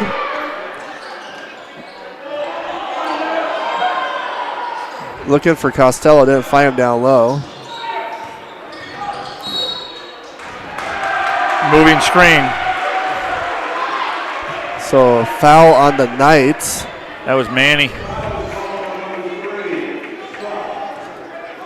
That time Brooks Nelson's just kind of freelancing defensively. He's just trapping whoever had the ball. So here comes Schneider with it. That's 5 team fouls on O'Gorman, 3 on Christian. Nelson for 3. High arcer, no good. Christian ball underneath.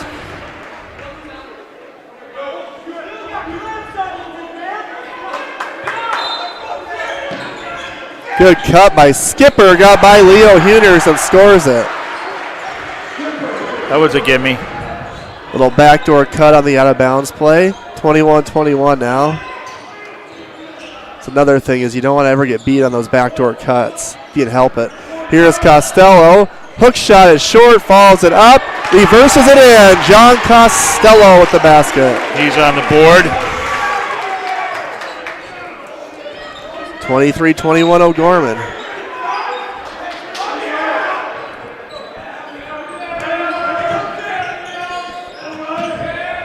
Whitty out to Skipper. Guarded by Leo. Down low, almost threw that one away. Cool with 9 on the shot clock. Down low, Nelson. Back cut is good. The back cuts are getting O'Gorman right now. You got to cut that off. That's what he signs. If you're aggressive to a fall, if you're overplaying everything, they can get you at those back cuts. Myriad for 3, no good. Manny offensive rebound. Ing gets it tipped away. Did it hit Muirhead or did it hit Cool? They're going to give it O'Gorman. Stay with the Knights. Landry's coming in, looks like. And Bruns coming in for Sioux Falls Christian. Costello go out. So we got Ing, Muirhead, Struck, Landry, Huners in. 3-11. Ing for another 3. This one's short. Muirhead back to Ing and Matt. Oh, can't hit that one. And Whitty gets the rebound. Matt is not shy of firing those 3-pointers. 23 all. Under 3 minutes in the halftime. Nice look by Schneider to Bruns. Boy, they run their play. That's set up nice.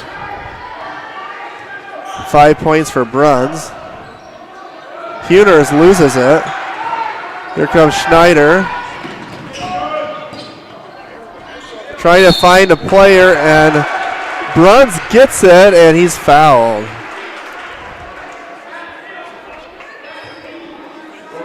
Landry. Yep. Boy, they're fast, aren't they? Christian is very fast. So Trey Heckenleibel coming in for Matt Ing.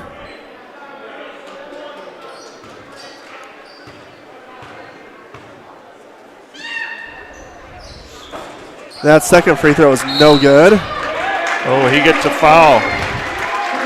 Whitty gets caught coming in underneath on the rebound. Hand caught in the cookie jar there. Fourth team foul for the Christian. He's going to check out. Skipper replaces him.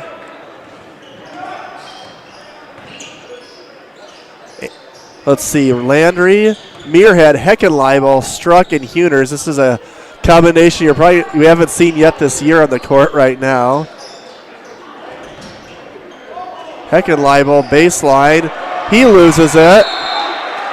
And either give Heckenleibel a foul, so back-to-back turnovers for the Knights. That was more like a tackle for football. 17 fouls, so that's Knights are in the penalty now. Okay, who now we got coming in?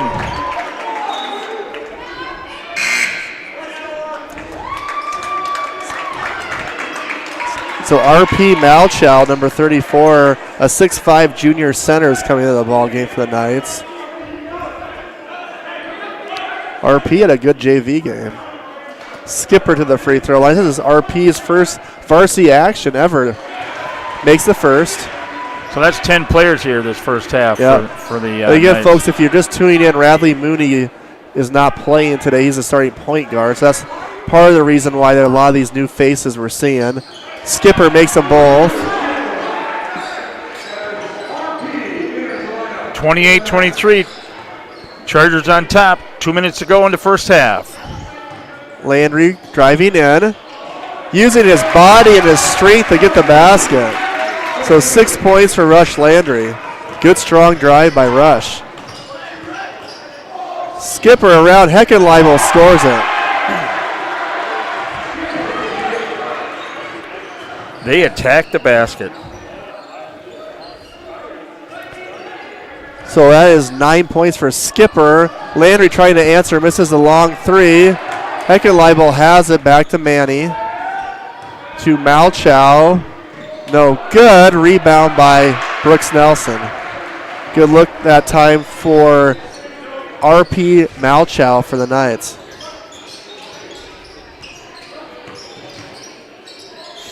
Down low is Cool. Back out to Schneider. Left-handed shot is good. A left-handed runner by Tatum Schneider. He just took it right down the paint and just like it opened up for him. You really see the Knights are missing Alpers after he got that second foul. Down by 7 here, under a minute. Heckenleibel from deep is good. 28-32, 39 seconds. 4 difference from the shot clock game.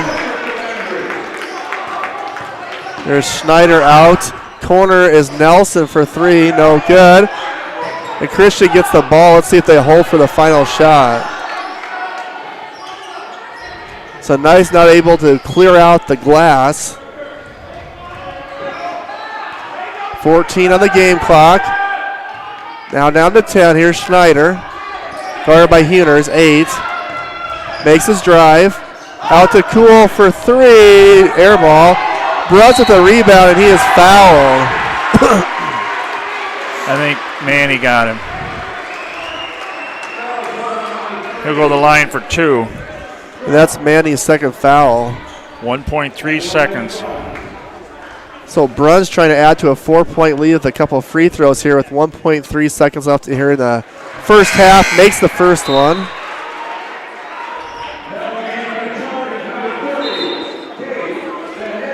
In comes in. Coming for Manny. And Van Agnum comes in for Christian. Maybe throw a Hail Mary. You'll have to do that with only 1.3 seconds left. Here is the second free throw attempt by Bruns. Up and good.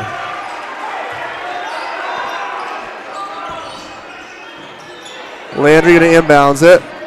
The Huners, who throws it behind his head. That won't do anything. And that is how the first half ends. Sioux Falls Christian Chargers 34. It's the O'Gorman Knights 28. We'll take a break, come back for the Knights Halftime show brought to you by Jeff Gillen and Phil Carlson with the Knights of Columbus Insurance Field Agents after the break. Your family is depending on you to provide financial security for them.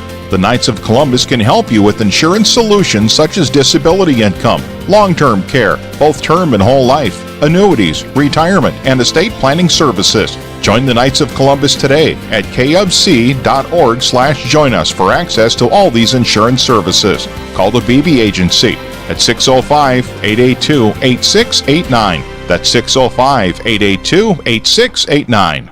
Pizza Ranch and Fun Zone Arcade on 41st Street in Sioux Falls offers a daily buffet featuring a variety of pizza choices, salad bar, and chicken. Pizza Ranch has a spacious dining room as well as 8 party rooms that fit different group sizes. Their online menu provides another option for their customers to order from. Pizza Ranch is located across from O'Gorman High School on 41st Street and can be contacted by calling 271-8646. Pizza Ranch is a strong supporter of O'Gorman Knights athletics and activities.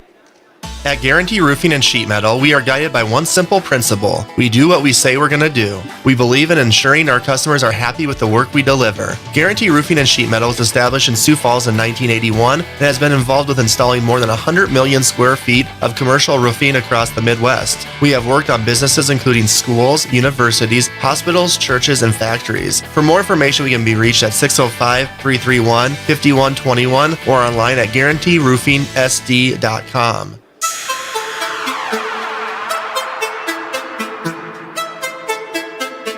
From the Real Presence Radio Network, welcome to the O'Gorman Knights Halftime Show, brought to you by your Knights of Columbus field agents for the Sioux Falls area, Jeff Gillen and Phil Carlson.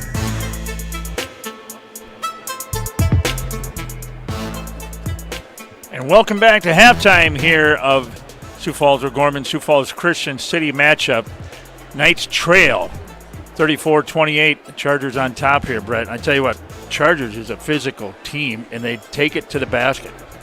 Yeah, they really do, Dan, and especially when David Helpers gets his second foul, which then kind of opens up the paint even more for the Knights. That was a big factor there in the second quarter. But, yeah, they did a really good job cutting to the basket, posting different guys up, getting shots at close range, and we gave up a couple too many offensive rebounds, too, for my liking there, Dan, in that first half. And for O'Gorman offensively, they've had spurts at the start of the second quarter, for example, when they got hot, but they just kind of been up and down with their execution here offensively in the first half. And, I mean, that kind of, with Radley Mooney, the point guard, not being there, point guard is kind of the person that runs the show, gets everyone organized, gets you the right play, and not having him there who's kind of been doing all of that for 3 games, I think that's affected O'Gorman a little bit. But Sioux Falls Christian, Dan, and we knew it coming in, but they've really came to play today. Oh, definitely they came to play today. It's like they're a fun team to watch. I'm like, but tell you what, when they come down with the basketball, they take it right to the basket, and they know where their teammates are on the court all the time.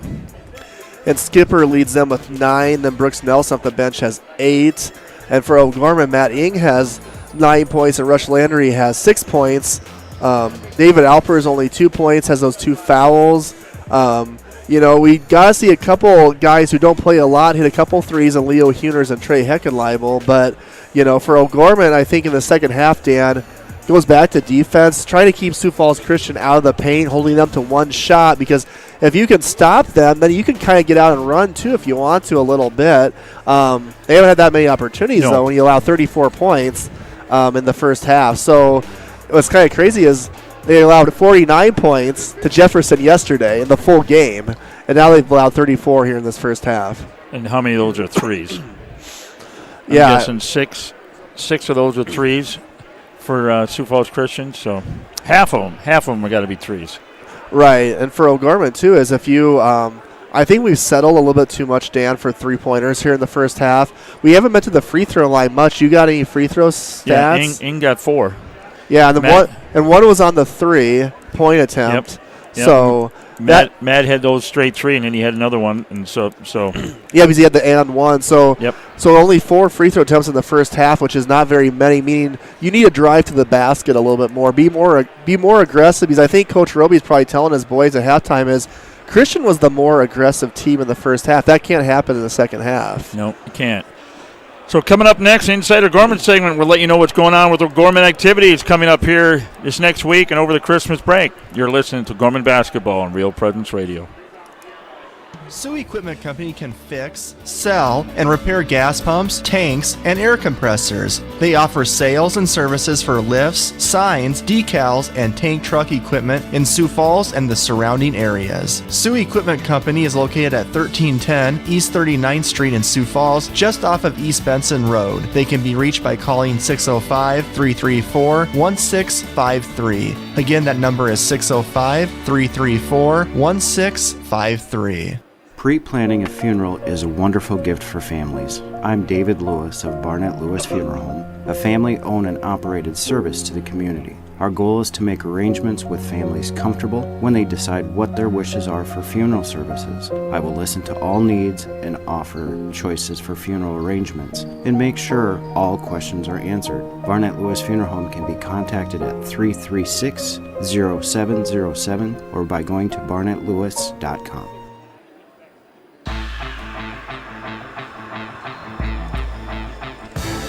All right, welcome back to Inside O'Gorman, brought to you by the Bishop O'Gorman Catholic Schools. I just want to start out with, last night, Dan, we had at halftime of the boys' game, there was a lot of banners being raised banners being put onto the wall. That was pretty cool. It was for I'm looking at them right now, it was for girls track in 2021, so this past spring, boys golf in 2021, which has been this fall, girls cross country this fall, and then also cheerleading this fall. I mean, that is just outstanding for O'Gorman. A lot of different sports, so congratulations to the track coach and cross country coaches Aaron Strand, the golf coach Tom Jansa. I'm not for sure who the cheerleading coach is in those girls, but congratulations to them. Five of them they put up there, and we're going to probably hang the volleyball one up here coming up, I'm guessing January or February. Yeah. That might be against maybe when Washington comes to town. I'm thinking it would be a good time to put that up. That'd be a little ironic, I guess. If I was a betting man, I would be betting it's going to be against the Warriors in that doubleheader here in late February. I'm guessing it would be the time they hang that. So back-to-back state titles for the Lady Knights in volleyball. So it's been a fabulous year. And, O'Gorman won the Kelto Cup last spring. They sure did, for the most points in around the Sioux Falls area and stuff. So I tell you what, hats off to athletic director Steve Keeter and everybody. They just done a fabulous job. So, and kind of what's going on today is the debate is in Brookings. The gymnasts are up in Mitchell. We don't have any updates on that. That started at 9 a.m. this morning. The wrestling at Madison today, that was another 9 a.m. start. No update to report there. And then pretty much it's kind of easy peasy. The rest of the way, Monday is semester. Well, I guess. Whoa, wait a minute. I mean, this is O'Gorman. Nothing's easy peasy with tests. This is serious, Brett. Okay. This is their academic future they're looking at. So let's not put too much pressure on them, Dan. Well, it's semester test time. So that'll be Monday semester finals, Tuesday, and then Wednesday morning. Yep, thank you. And then the semester ends will be Wednesday, December 22nd. The O'Gorman High School Staff Christmas will be on Tuesday night as well. And so good luck to all those students taking those semester finals Monday, Tuesday, and Wednesday morning. So Inside O'Gorman is brought to you by Bishop O'Gorman Catholic Schools. Our 6 elementary schools, junior high, and high school exemplify gospel values, strong student achievement, and community service. Our schools strive to have excellence where it counts in faith, academics, and our community, and opportunities offered to our students. Visit ognights.org to schedule a tour. Get a hold of Jenny Struck if you'd like to enroll after Christmas with Bishop O'Gorman Catholic Schools. All right, we're going to take a quick break and get ready for the start of the second half from Bishop O'Gorman High School. Real Presence Radio will be broadcasting an estimated 42 Sioux Falls O'Gorman girls and boys basketball games from the middle of December 2021 to the middle of March 2022. Tune into the RPR network on 94.5 FM Sioux Falls, 91.3 FM Hartford, online at realpresenceradio.com, on our free mobile app, and on YouTube at Real Presence Radio Sioux Falls. If your business would like to sponsor our O'Gorman basketball broadcast, contact me, Brett Byler, at 605-670-8333. Upon graduation from O'Gorman High School, you will receive far more than a diploma. You get the values of a Catholic education, the support and reach of thousands of alum from across the country, the knowledge that you can become who you were meant to be, and our community will be right there by your side. You belong in blue. O'Gorman High School. And tonight's halftime show for the Sioux Falls O'Gorman Knights, sponsored by the BB Agency, supporting Knights of Columbus Insurance for South Dakota, Southwest Minnesota, and Northeastern Iowa. For life insurance, long-term care insurance, retirement products, call the BB Agency at 605-882-8689. Contact the field agent near you. Knights of Columbus Insurance, strong, dependable, faith-based insurance protecting their family's future. And here's the second half. Here's Brett. Thanks, Dan. Knights with the first possession. Turnover by them. Here comes Tatum Schneider, picks off the pass. Intended for Alpers, in and out of the three, and Alpers back in the game with a defensive rebound. Here comes Manny. So Struck, Costello, Alpers, Ing, and Landry are your five for O'Gorman. Down low to Costello. Spin move, hook shot is good. Costello looking like Akeem Olajuwon down low with the hook shot. Knights down by 4 now, 30-34. You watch too much NBA. You mentioned Barkley last night and all that. I'm like, I love the NBA. Oh, Dan. that's fake basketball. Oh, jeez, gosh. They travel half the time. Speaking of, that's an old-timer comment right there. Here is Cool down low. You need Isaac here to set you straight. No good. Manny Struck with the rebound. High school and college of fundamentals is where it's at. Costello, oh my, nice move, but he can't hit the reverse. He let the two Christian guys fly by him, and then he was short on the kind of the backhanded reverse shot. He's coming around. That's twice where O'Gorman's done everything right, but then just missed the layup.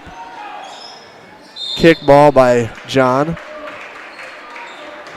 Let's see if this Knights defense, Dan, can dig in a little bit. 34 points is a lot to give up in a half.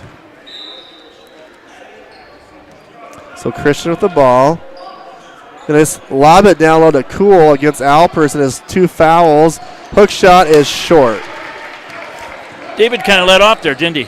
Yeah, and I think it was smart. You don't want to pick up a cheap foul at the start of the third quarter. So if you're Cool, you got to take advantage of that, though. Landry from about 18 feet away is good. Landry now with 8 points. Rush kind of building off of that good game he had last night against Sioux Falls Jefferson where he scored 14 points. You know, if you can get 10, 12 out of him every night, that's going to be fabulous. Here is Skipper for 3. Straight on is nothing but net. You see that? Huner couldn't get to him. Landry couldn't get to him. Like Coach Roby said in my pregame interview with him, all these guys for Christian can shoot. Here is Alpers. Nice reverse spin to Costello to Manny.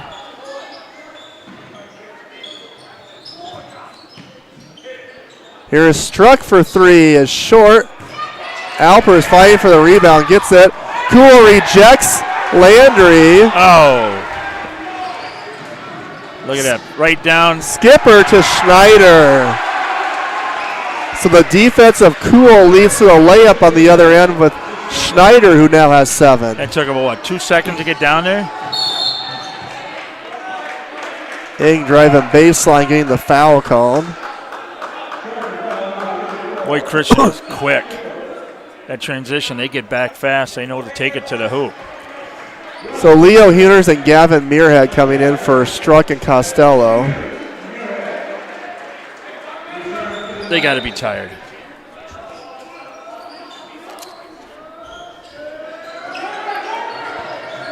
Here's Landry for 3. No good. Ooh. And we got a foul. On Bruns, away from the ball. Yeah. Bruns got Ing. I say Muirhead and Bruns were down low. I say they're going to call it on Muirhead. That's pretty ticky-tack. But I guess Bruns must have been shoving him. Alpers getting trapped, almost threw it away. Thank you, Dan. That was actually Skipper with the foul. His second. Down low is Landry, no good. Muirhead offensive rebound, oh, no good. There's that bunny. So 2 pretty close range shots for the Knights. Neither one of them can convert. Landry and Muirhead. Christian hanging to that 7-point lead. Knocked away by Huners. He'll go out in front of the pack, but can't hit the bunny. Landry gets it though on the turnover and scores it.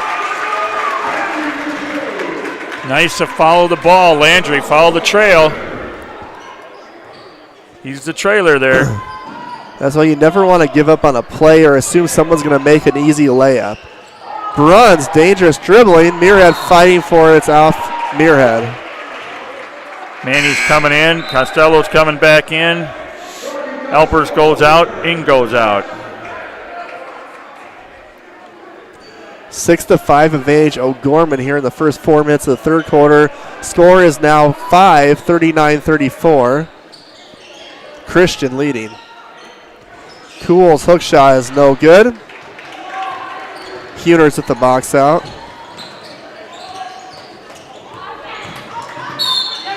Struck. Oh, Manny! Good. That gets a yeah, baby. He took it. That's Skipper's third now. Now I'm going to say Isaac maybe taught him that one. Because we know he didn't teach him defense. Yeah, offensive. We'll give him credit for that. We love you, Isaac. Here is Manny's free throw is good. 37-39. 3-point play by Manny Struck. That's his first 3 points of the game.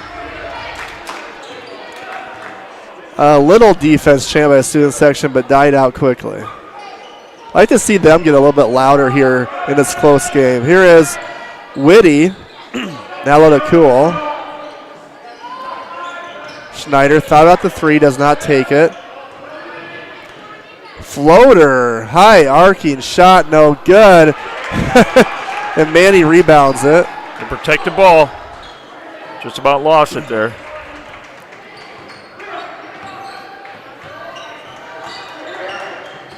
Struck getting the screen from Muirhead. Landry down low. Oh, no good. Gets his rebound. Back up and foul. He fouled. Going to line for 2. Chance to tie it up here, folks.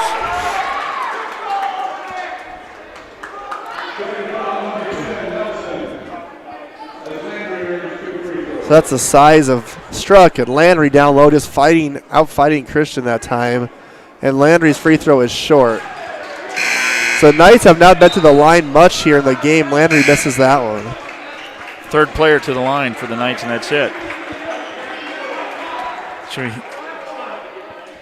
Huners and Muirhead is out. So one more for Landry. Get the starting 5 back in. This one is good. Landry leads the Knights at 11 points. Do a quick timeout for Costello to tie his shoe.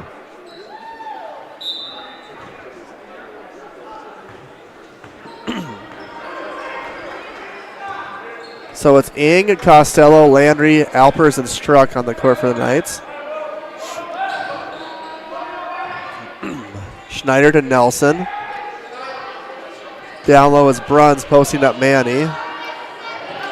Shot is blocked.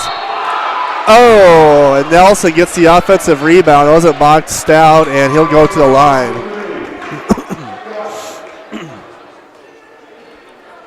They execute that well. And Manny gets the foul. You're Matt Ing. You got to keep him out of there. That's Manny's third. Okay, Muirhead's in for Landry.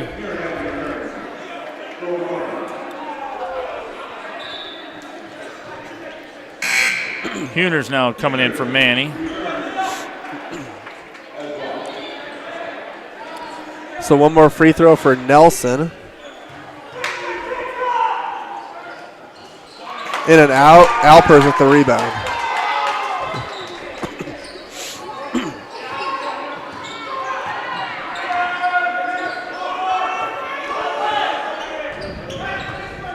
Ing looking for help, doing a lot of dribbling, trying to get organized here.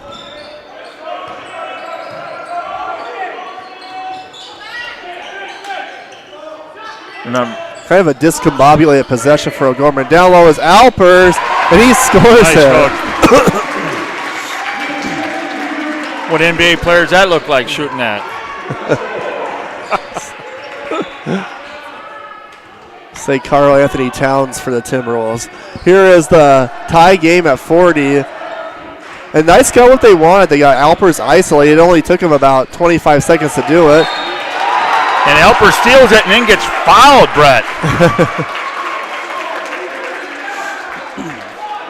What a hustle by the senior, David Alpers. That took a spill as Cool fell on him, but thankfully the 6'9" Cool is probably about 180 pounds, so didn't hurt David too much. That's his second foul, Cools. So that's 5 fouls on Christian Dan, only 1 for O'Gorman.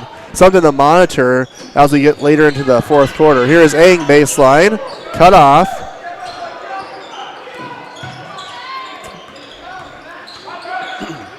Good defense by Christian.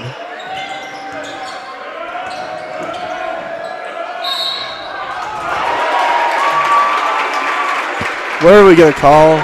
Foul? He got fouled, and Coach down there, he's saying he traveled. I might agree with Coach there, but anyway, Matt Ink to the line. That's where the case where you're just over dribbling way too much. I mean, you're not. So that's you got bailed out, but not a good possession. Matt thought we were going to be in a bonus there, but he was one more. So that's Whitty's third foul, so he's going to have to check out. Ink for 3, air ball. Miria with an offensive rebound.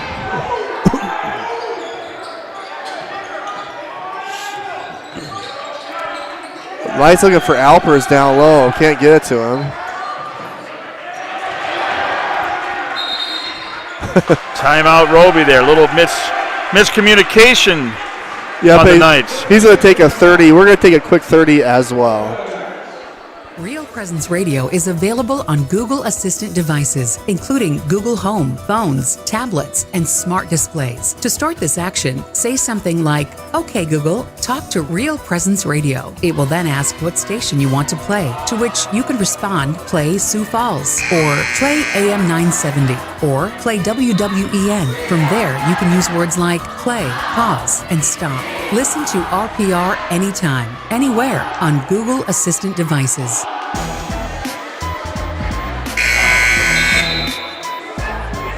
Okay, update from Bozeman, Brett.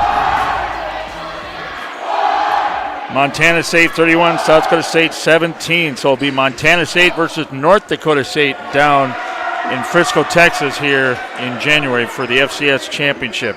Congratulations, Coach Stake and SDSU for the way they played this year. So we got Keeter standing by the score table. I'm not for sure why at the moment. He went over to tell him something during the break. So Alpers down low. His double team. To Costello. And John Costello using his size. 6 points for him. Knights take the lead. 42-40. Little big-to-big passing there. Christian Dan has only 6 points in this quarter. 14-6 advantage Knights in the third. They were listening to me when I started the broadcast in the third quarter saying, let's see what the defense can do for O'Gorman. Well, they made some adjustments at halftime. Runs short by a mile. Corbin ball, 20 seconds. Okay, here comes Landry. Here comes Ambrose. Muirhead comes out. Huners comes out.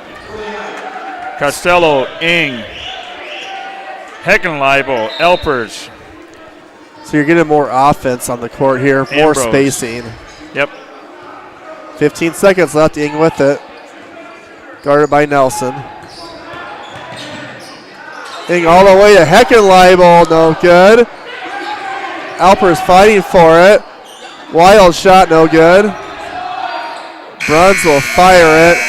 And that's how we'll end in the third quarter. So Sioux Falls O'Gorman with a 14-6 third quarter takes a 42-40 lead heading into the fourth quarter at O'Gorman High School. This is O'Gorman basketball on the Real Presence Radio Network.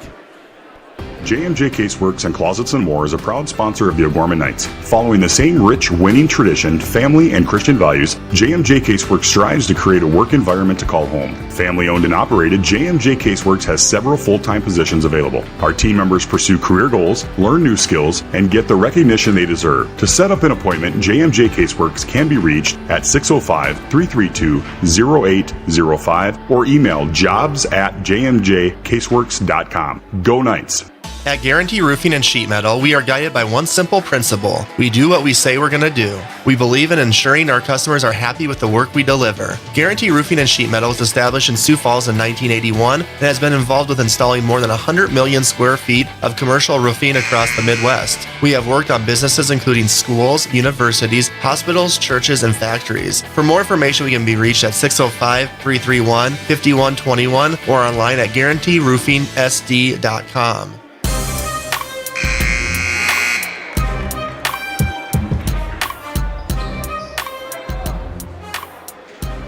Welcome back here as we start the fourth quarter. Knights on top, 42-40, as Brett alluded to right before the end of the quarter.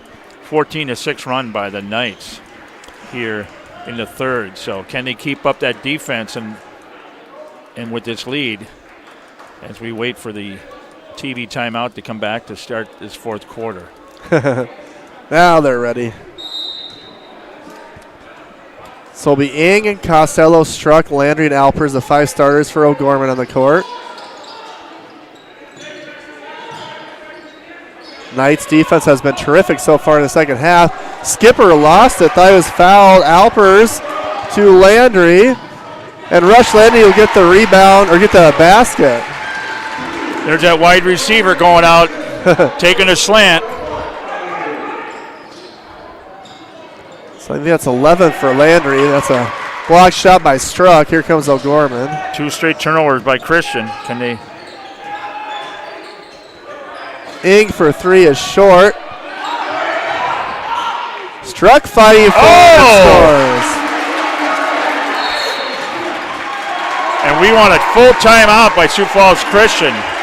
So the Knights, a little 4-0 run to start the third quarter, has pushed this lead to 6. Which I believe is our biggest lead of the game. Coach Skouten's calling a timeout. We'll take one as well. Knights leading 46-40, 7-12 left here in the fourth quarter. Hello, this is Mark Konzemius, president of the Catholic Community Foundation for Eastern South Dakota. Preparing for the end of life can be overwhelming, even scary. Yet as disciples of Christ, we live in great hope and the reality of God's promise that death is not the end, but a new beginning. The End-of-Life Planning Workbook for Catholics is now available. I encourage you to reach out to one of our Catholic Community Foundation offices or ccfesd.org. May God bless each of us on our journey to heaven. Okay, welcome back. And Dan, real quick, I just want to take a quick break for station identification. You're listening to Real Presence Radio, FM 94.5 KGWD Sioux Falls, FM 91.3 KSTJ Hartford, and FM 94.9 K235DE Brookings, your family of faith and hope. So that was 2 straight turnovers, and the Knights executed on both of those for 4 straight points, and he saw that. He said, okay, I got to stop the bleeding here. We got to get back into that. So yeah, probably a smart timeout that time by Coach Scout. And it was his first one. So each team with 4 timeouts left here in the fourth quarter. Let's see what Christian can do now with this offensive possession. Whitty driving in. Runs into Costello and Alpers, the Twin Towers, and that is set back in Whitty's face. 3 straight turnovers for Sioux Falls Christian here, 3 possessions. Okay, a little bit of a press now, Brett. See how the Knights handle it with Mooney not playing. Struck will take the honors, and then he'll lose it. And he quickly hollers, timeout, timeout, timeout. So, so Roby will take a quick 30-second timeout as Struck lost it and then kind of got landed on pretty hard that time. And alluded to, usually brings the ball up and he's not here, and so they double teamed him there. I think at this point too, you gotta be more players gotta be readily available to be ready to get the ball or set screens or whatnot too.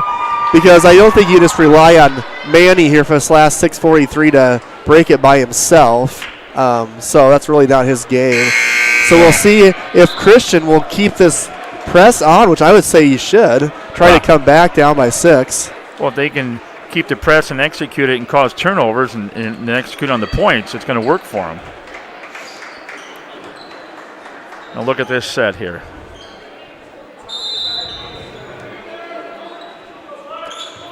So Knights at the ball. Up by 6. Start of the fourth quarter.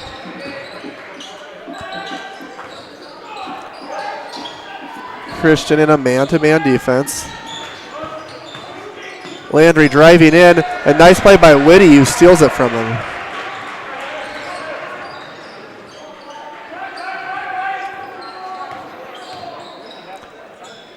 Here comes Whitty. Christian, again, only 6 points in the second half so far. Skipper to Whitty, back to Skipper. And he throws it away. Matt Ing intercepts it. 4 turnovers in a row. That's 6 points in 10 minutes for Sioux Falls Christian. And Landry going all the way in as Alpers kind of set a wall for him and knocked down Whitty, and Rush Landry can give David Alpers an assist for that one. He parked the tank right there, and Alpers went around him to get it. So 15 points now for Landry, a new career high after having 14 yesterday. 48-40. This is danger zone time for Christian. They need a basket desperately.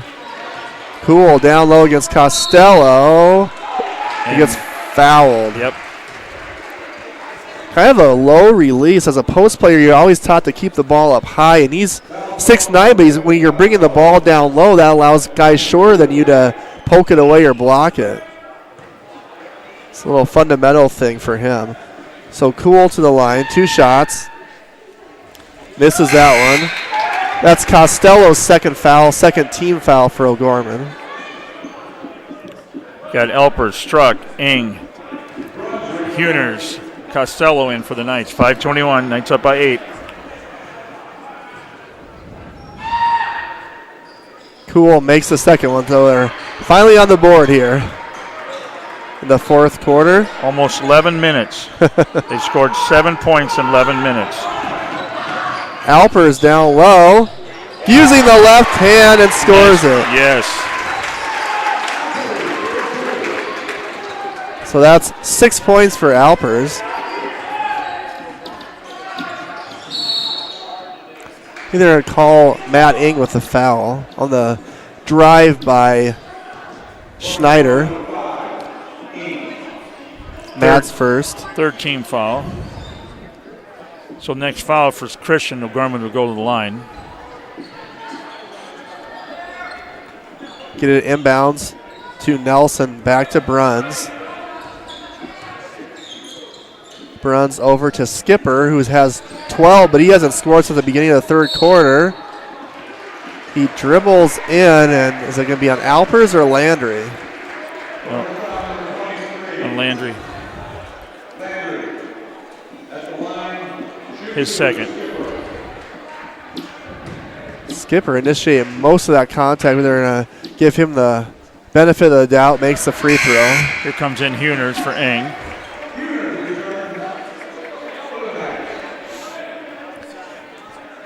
This is the group, if I'm Christian, I'm pressing this group with. They'd take Matt Ing out, so you have Manny and Huners at the guards and Landry, Costello, and Alpers up front. So he makes them both, so they are going to press. 14 for Skipper, a team high. Landry with it to Costello. Back to Landry. Nice to get up across half court here. Nice trap. Huners is trapped. Almost threw it away. Alpers has it now. They were lucky there. Costello hands it off to Alpers. No good. Manny gets a rebound underneath. And Roby calls a quick timeout. So he has 2 left. Wait, how many is, let's see, O'Gorman, I think they had 3, so I think he'll have 2 left. This is a 30-second timeout. We're going to take a quick 30-second break as well. Knights up 7, 4:21 left here in the fourth quarter.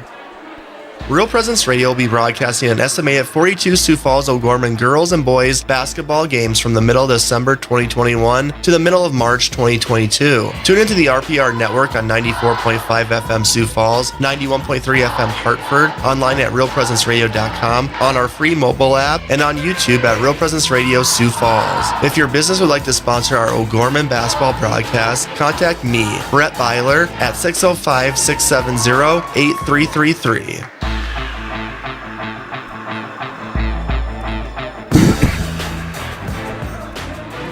All right, welcome back to O'Gorman High School. Knights up by 7. Coach Roby called a 30-second timeout as Strutt got the offensive rebound. Was kind of trapped under the hoop.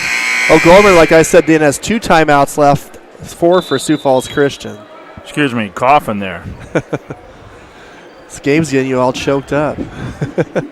No, that South Dakota State getting beat got me choked up. Oh. I don't even want to know how you felt after USD won on the Hail Mary against them. So here is worst things have happened. Both teams are on the court. 2 straight for the Coyotes, by the way, against the Jacks in football. Teams are on the court right now. O'Gorman gets the ball. New shot clock. Here is Matt Ing driving all the way. Layup. Oh, he misses it. Alpers right there. David Alpers making his presence felt in the 4th quarter. Offensive rebound putback is good. He's up by 9 here. 4 minutes left in the 4th. And he travels. Another turnover for Christian. Christian just kind of disintegrating. They are. You know, this second half.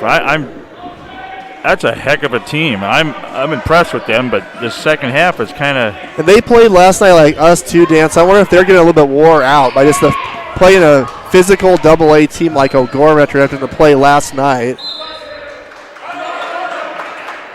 Okay, O'Gorman ball underneath. And now Christian was the team that was getting all the loose balls in the first half, Dan. It's been just the opposite here in the second half. O'Gorman has been getting all the loose balls. Here is Ing.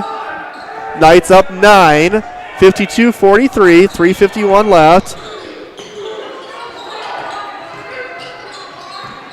Ing turns it over. Turned it over underneath. Matt's been quiet in the second half, has been stuck on 9 for a long time. There's another turnover by Christian. Alpers bats it away over to Costello. 3:30 to go.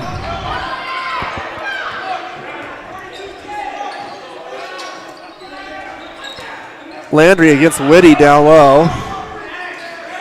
Misses the shot. Good defense by Whitty. And Alpers will pick up his 3rd foul, Brett. That's not a smart play that time. You got to get back on defense. You don't want to give him a foul that far away from the hoop. You got to let him go. You appreciate the hustle, but at a certain point, just back off. Yep. That's 3 on Alpers, 5 now on the Knights, 6 on Sioux Falls Christian. Neither team at the moment in the penalty. Christian down 9. They scored 9 second half points so far, Christian, for about 12 minutes of action. Not a good ratio for a team that's scoring 70 points a game, has 43. Down low is Bruns, and he's fouled.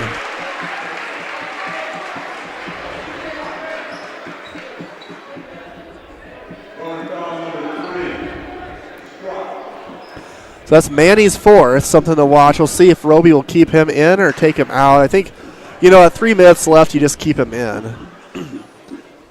Shot is in and out. Especially with the ball handling duties kind of falling more on him tonight with no Radley Mooney. I mean, we've got 24 points this second half. I mean, it's just been a complete. So Bruns makes a free throw. The 10th point. Gets it across to Rush Landry. Say, Matt's been kind of quiet this second half. Didn't have any 3-point attempts. Landry double teamed and loses it. Got to protect the ball, but they just collapsed on him. Whitty thought about the 3. Doesn't take it, and Costello will get a foul. So the Knights are starting to rack up the fouls, which When you're up by 8, you don't want to stop the clock. Fouls were 6-1 there about 2 minutes ago, Brett. Now it's this is the worst case scenario because the clock is stopped. If you can make both of these, then you can set up the press. That's what they call the charity stripe. Free throw is good. Whitty was 3 for 4 in the first half on free throws, so now 4 for 5 in the game. Okay, 7-point lead, 2:34. We'll be at the charity stripe the rest of the game. And he makes them both, and like I said, they're going to set up the press now.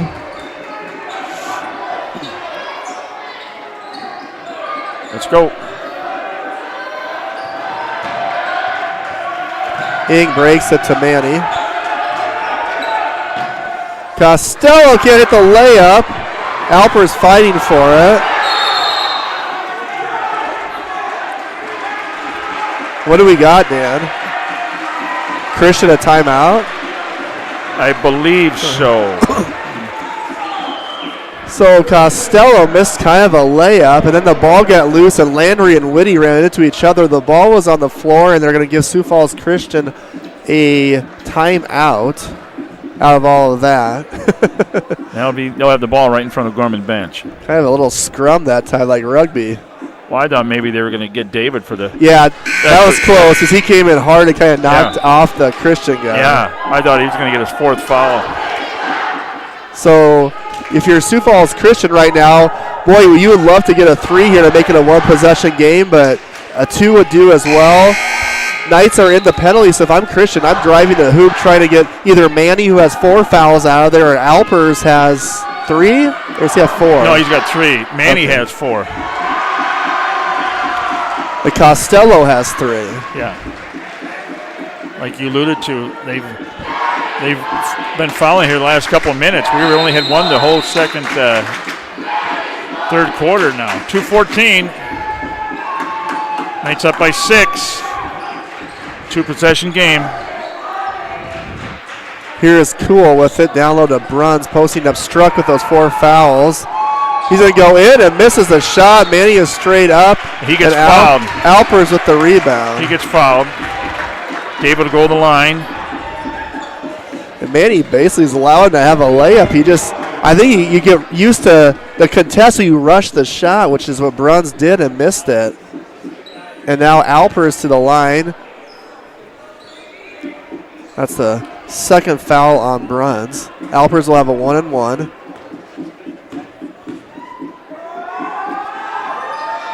His free throw is long. First time on the line tonight for David. Christian down 6, a minute 51 left.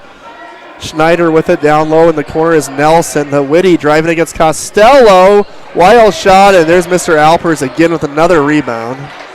With a powerful team like Christian like this, up by 6, you have to make your free throws this late in the game. Hero Gorman, you want to run a little bit of clock here. Correct. Don't need to be in a hurry. Take it down to about 8 seconds before you take it to the hoop. Absolutely, Coach Johnson. Here's Rush Landry up top, guarded by Whitty. Real close. 13 on the shot clock. 1:18 on the game clock. Nice, doing a good job running clock. Now that you got to go. Here's Manny, clear out. Looking for help. Costello with it against Bruns. To Ing for 3. Yes! Matt Ing! There, he's been quiet the whole second half, and he comes through. 55-46, under a minute here. O'Gorman. Another turnover. Alpers with a steal. Lost it. That could maybe do it. And Whitty with a foul.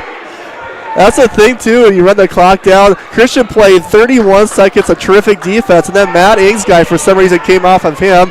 Costello smartly got it out to Matt, who hit the 3. And Whitty with his 4th foul. And Coach Scouten is asking, okay, what the heck was all that about? You know. So Alper's back to the line, Brett. Another 1-and-1, right, Dan? Correct. Short on that one. That's back-to-back misses for Alpers. Christian down 9, needs a hurry. 55-46, 45 seconds left here in the ball game. Schneider for 3, cut it to 6, no good, gets his own rebound back. No foul, as I say, or give a foul on Alpers. A late call on the corner, ref called and not the one closest to the play. That'll put Schneider to the line for 2. Alpers with his 4th foul. Yeah. So Manny and him both have 4. 8th team foul for O'Gorman. But this is a 2-shot foul. Schneider's first one is short. Boy, Christians that look at themselves after this game, look at all the missed opportunities they've had in this ball game with missed bunnies, too many turnovers in the second half. And I said I'm going to say it. They are a powerful team. If Gorman gets out of this one, they got a feather in their cap going into Christian's break. If they can win 37.4 seconds. Get into Landry. He gets fouled. I say, Rush, good get foul. out of That's that corner. Foul. That's a good foul. There was, 2 seconds off the clock there. But and that foul is on Schneider, his first. 9th team foul. And our next game is against an A school, T. Yep. So it's like. And T actually beat us here at O'Gorman last year, so it could be a revenge and that's game for O'Gorman. That's Thursday on this Thursday. Coach December. Weber is the boys' coach, right? Yes. Yeah, that's Schlimken's uncle. So that's the 3rd straight miss on the 1-and-1s for O'Gorman. Alpers, though, gets the offensive rebound. David Alpers doing the dirty work. Oh, that was nice.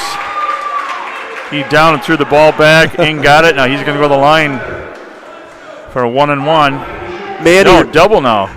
Manny rubbed Alpers with that curly set of hair. Just kind of rubbed his hair after that one. Here's a chance. So Ing makes the free throw. Matt's a terrific free throw shooter. Now has 13. 5 for 5 from the line. Thanks, Dan. One more for Matt. And that one is good. So 10-point lead Knights. 57-47, 30 seconds left. Christian pushing up the front court. Schneider almost falls down. Whitty will take a long 3. Drill it. And Kelton wants a 30-second timeout here. 57-50, 21.7 seconds. This is still nobody's game yet. All right, we'll take a quick 30-second break. Knights holding on to the lead here in the final minute of the game.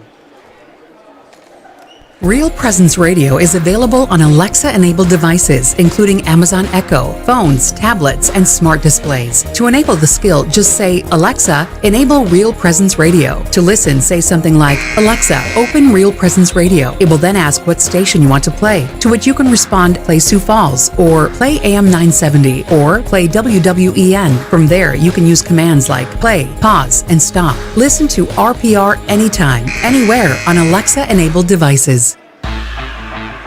Oh, this is a heck of a game, folks. 57-50. Knights on top, 21.7 seconds. Knights ball underneath. The crazy thing is the last time these two teams played at O'Gorman back in December of 2019, the final score on a Saturday afternoon was 57-45 O'Gorman, 57-50 tonight. Very similar game. Fast forward 2 years. Here's Struck. Gets it. And they do foul him. Guarded by Whitty. That's, I think, Whitty's 5th foul, maybe, so I think he's fouled out. Struck will go to the line. He knows it. He walks right over to Coach. Coach gives him a shake. So Jaden Whitty with 10 points is fouled out. Nathan Kuhl is back into the game, replacing him. So Struck now goes to the line for 2. Manny's second time at the line. Makes the free throw. He's 2 for 2. 8-point game, 58-50. 18 and a half seconds left. One more for Struck. The 6'3 senior up and misses it. Costello offensive rebound. That should do it. Offensive rebounds have really, really hurt Christian here in the second half. Ing doing some fancy dribbling. And he steps on the line as he gets pushed out. But so Christian will have one last opportunity to cut into this 8-point deficit. 10 seconds left. Schneider going to let the ball just roll. Gets around Ing for 3. No good. Brunn's follow-up is good. And Costello can just hold the ball. You have 5 seconds to do that. That is how it will end. The Sioux Falls O'Gorman Knights get their second straight home win with a 58-52 win over the Sioux Falls Christian Chargers. Knights go to 3-1 in the young season. Christian falls to 2-2. Coming up after the break, we'll have the Knights locker room show with an interview with Coach Derek Roby, our player of the game. Final scoreboard update and final thoughts. That's also to come from O'Gorman High School. This is O'Gorman basketball on Real Presence Radio.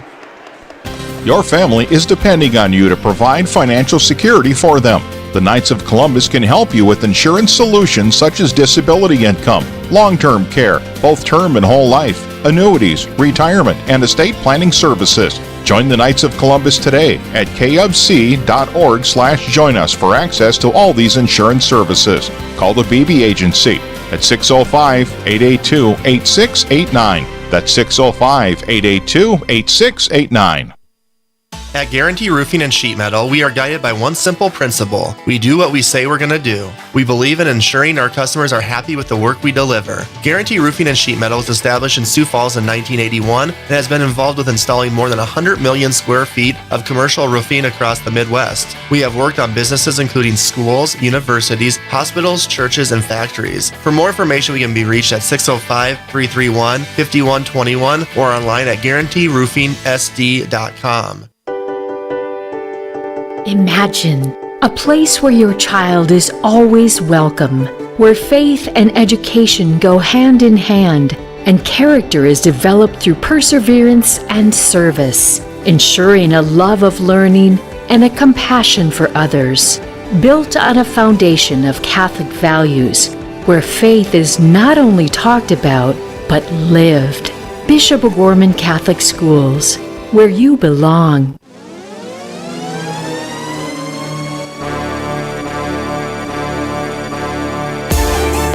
From the Real Presence Radio Network, welcome to the O'Gorman Knights Locker Room Show. Now, back to the gym. Wow, what a ball game, folks. That was fabulous. Knights on top, 58, and they just beat one heck of a good team, Sioux Falls Christian, and what a ball game. And I tell you what, Sioux Falls Christian is going to go far this year in A basketball. Maybe they'll repeat again. But Knights victorious, 58-52. A little bit, first half, we were 28-34 down. Got the third quarter, in the third quarter, 42-40. But the start of the fourth quarter, Brett, that's kind of when it kind of fell apart for Christian, wasn't it? Well, even in the third, but for sure the beginning of the fourth. Yeah, Christian was held down. In the second half, we won the second half 30-18, so we were plus 12 in the second half. They just couldn't score. I mean, they scored 6 points in the third quarter, which isn't going to get it done. And I kind of challenged O'Gorman a little bit on the radio to start the second half. I said, look, we held Jefferson the full game yesterday to 49 points. Christian has 34 at half. They're on pace for 68 total points. The Knights did a really good job in the defensive end in the second half, and they got just enough offense. I thought down low, we really kind of, with Landry down low and Costello and Alpers and that size, and I think also we kind of wore them down a little bit in the second half. Dan got a lot of second chance opportunities with offensive rebounds. It felt like every loose ball that O'Gorman wasn't getting in the first half, they were getting in the second half. So it was 42-40 beginning of the fourth quarter. And I tell you what, Sioux Falls Christian, they have the first four possessions were turnovers, and they had 7 points in 11 minutes in the second half. You don't win ball games in that. But a lot of turnovers there at the beginning of that fourth quarter, and the Knights captured on that and executed and scored. And, like 4:21 to go, it was 50-43, 52-43 with 3:17, and it's kind of was O'Gorman after that. But fun game. But Matt kind of didn't shoot much the third, and he finally got that third. Finally, towards about 2 minutes ago, and then he popped that three. Yeah, with a minute left, with 3 seconds on the shot clock, Costello found him for an open three. He was stuck on 9 points for about that whole second half. So Christian has to be happy with the way they defended him. Yeah. It's just on Christian's offensive end, you have a team that's scoring 70 points, gets 52, which is a minus 18 for them. So kudos to O'Gorman's defense, and kind of shout out to Manny Struck, who had to play more of the point guard duties a little bit today with Radley Mooney not there. And I thought for the most part he had help, and the other guys kind of came in and helped with that, because when you have a guy who handles the ball as much as Radley Mooney for 3 games and he's not there, it's kind of interesting to see what happens. And the Knights were able to weather that storm as well. But that's nice where you actually have the talent behind the step up and cover when somebody is out. Absolutely. Not a lot of teams have that caliber as we have. I will say that. Yeah, then you got to look in the first half, too, as you got a couple of guys hit some big threes, and off the bench, and Heckenleibel, Huners, and Ambrose. So that's 9 points from those three guys, which I don't know if any of them had scored this year. So you add that to what happened as well, which was big at the time as well to keep O'Gorman in the game when they were struggling a little bit in the first half. Ambrose, 6'5", he shoots at 3. Heckenleibel comes in, he gets at 3. He did try in the second half, so he's a shooter. But tell you what, the guy that really stuck out, Landry, back-to-back. Now he had 15. Last night 14. Tonight 15 points. So I'm sure that's another career high for him. But 2 solid games for Rush Landry back-to-back. So it's phenomenal.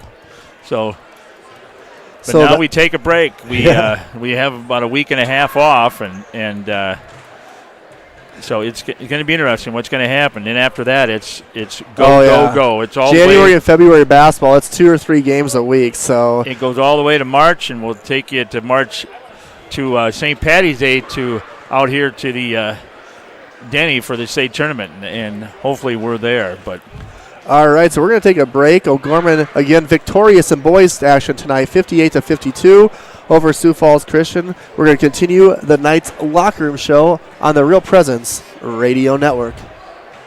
Real Presence Radio is available on Alexa-enabled devices, including Amazon Echo, phones, tablets, and smart displays. To enable the skill, just say, Alexa, enable Real Presence Radio. To listen, say something like, Alexa, open Real Presence Radio. It will then ask what station you want to play, to which you can respond, play Sioux Falls, or play AM 970, or play WWEN. From there, you can use commands like play, pause, and stop. Listen to RPR anytime, anywhere on Alexa-enabled devices.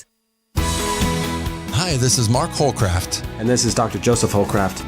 You know, Mark, Jesus asks 307 questions in sacred scripture. He is asked 183, of which he only answers 3. What's the business with all of this questioning going on in the Bible? Well, Joe, there's a lot there, and we'll be ready to take that on. Tune in to hear about these questions and more on Awaken every second and fourth Wednesday at 7 a.m. Central here on Real Presence Radio Network.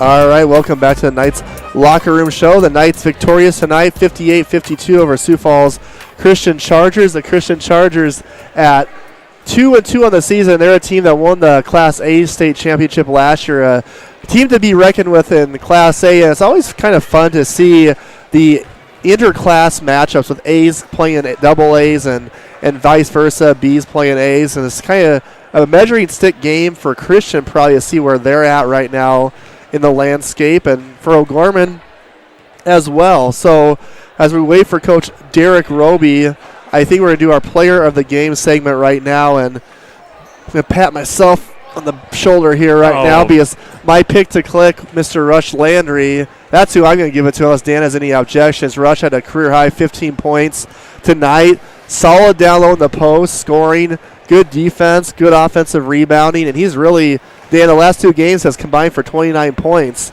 Last night against Jefferson, today here against Sioux Falls Christian. But Your Honor, I'm going to object a little bit. Oh, boy. No, because Elpers did want a heck of a game, and he kept him in it. The rebounding, everything, to me. But no, Rush deserved it, but you got to give honorable mention to Elpers. No ifs, ands, or buts about it.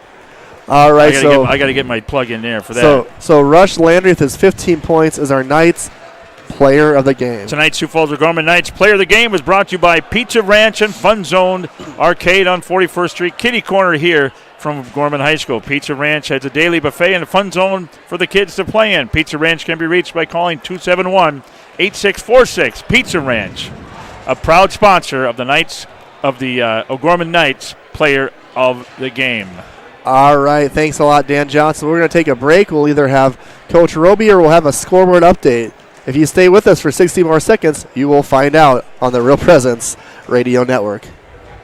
Real Presence Radio is available on Google Assistant devices, including Google Home, phones, tablets, and smart displays. To start this action, say something like, "Okay, Google, talk to Real Presence Radio." It will then ask what station you want to play, to which you can respond, play Sioux Falls, or play AM 970, or play WWEN. From there, you can use words like play, pause, and stop. Listen to RPR anytime, anywhere on Google Assistant devices.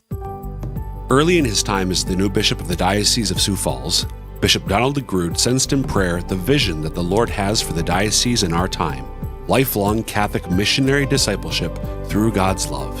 That is, for each and every Catholic in eastern South Dakota to receive God's love, to be in personal relationship with Jesus Christ, and to share that love with others. Find out more at sfcatholic.org/vision and discover the exciting and beautiful part you have to play in God's plan. All right, Dan Johnson, can you give us a scoreboard update? Let's talk about girls first across South Dakota. A couple of these are finals. Sturgis Brown over Aberdeen Central, 49-34. The Lady Govs out in Pierre, 57, Spearfish 34. 1 minute left in the ball game. Sioux Falls, Washington, 81. Harrisburg, 78. In boys across, these are all finals. Aberdeen Central, Sturgis Brown, 64-30. Roosevelt over Brandon Valley, 57-42. Pierre all over Spearfish, 82-65. And in the game tonight, that's it for the boys across the state. Now we're joined by Coach Roby. First thing, Coach, how's the wife? She's doing well. She's at home. I helped to get her back to the house right before the game time, and she's doing well. She's probably listening to us right now. Well, good. So all is good. That's good. And all is good on the scoreboard too, Coach. A 6-point win over Sioux Falls Christian, 58-52. We knew going into the ball game we're playing a terrific team in Class A, a team that could score a lot of points, and they were scoring a lot of points in the first half, up 34-28, and then in the second half, holding them to only 18.6 in the third quarter. Kind of what changed for your team on that defensive end in the second half? You know, I thought we played a little bit of we were a little bit more relaxed than I wanted to be. The intensity wasn't there. The what do I want to say? The energy level. It just wasn't there early in the game. And then the second half we started getting a little bit smarter. We were rebounding better and getting them to one shot. They were basically one and done. And winning those hustle plays, too. I kind of mentioned at the end of the game, I felt like first half was all Sioux Falls Christian on those 50-50 balls. You guys was all in the second half. I want to talk about we didn't have Radley Mooney tonight, who your point guard is. Radley's been kind of the main guy for 3 games handling the ball for you. How do you feel like you guys did kind of replacing him? You put Manny Struck in the starting lineup, be able to get into your offensive sets without him and handling the ball against the pressure tonight? Well, Radley, you're exactly right. Radley's a huge piece of the puzzle for us, and he texted me this morning, 7 or 8 o'clock, and he said, I just don't feel good. He said he's been up all night, sicker than heck, and he just said he didn't know for sure if he's going to be able to play. He wished us luck, all that kind of stuff, and I told him, I said, sleep, this is 5 hours away from game time. I said, make sure you understand, just sleep in. You never know how you'll feel. But we just prepared. We had our walkthrough without him, and we just prepared mentally with the guys and said, told them what was going on. That's kind of going through the program a little bit. We had a couple younger guys as well get sick. So hopefully it's not going to be too contagious because, we got a big stretch coming in January as well. But you're exactly right. Radley's a big piece of the puzzle, and we just tried to it worried me a little bit because he was our main ball handler, but I was a little surprised that Christian didn't come out and pressure us a little bit more earlier. Their scouting report, and like we saw in the JV levels and stuff, they pressured us the whole time. They get in their zone press, and so it would worried me a little bit without Radley because of that, but they didn't really pressure us till the very end, so worked out good for us, I guess. He had a player, Rush Landry. I want to bring Rush up. He, in the first 2 games, he was scoring 3.5 points, and obviously points isn't everything, but then he had 14 points last night against Jefferson. He had 15 points tonight. It feels like he's been getting to his spots more offensively. He's kind of down more in the block area, kind of using his size and strength. It feels like Rush has really found himself here in the last 2 ball games for you. He really has. He does a great job of trying to get the ball. He's trying to get the ball push to the basket, and just did a better job of doing that. And you're right, he's scoring a little bit more, but I think all our guys are underneath. There's been a couple times when we're trying to force it. I'm not just talking about Rush here. We're trying to force a shot, and there's one more pass, and the guy's going to have a wide open layup, so we have to be real careful with that too. But you know what? We're only 15 practices deep in this whole season. This marathon of a season, right? So we're still learning. As coaches, we're learning. As players, we're learning. And like I always say, it's a marathon. It's not a sprint. So now, Coach, you got anything to ask Coach Dan? Well, Other than a state title in March, what do you want for Christmas? State title. And have you got your wife something yet? Kind of. You put him on the spot. Put man. me on the spot. Of course, I have to. Here's the deal.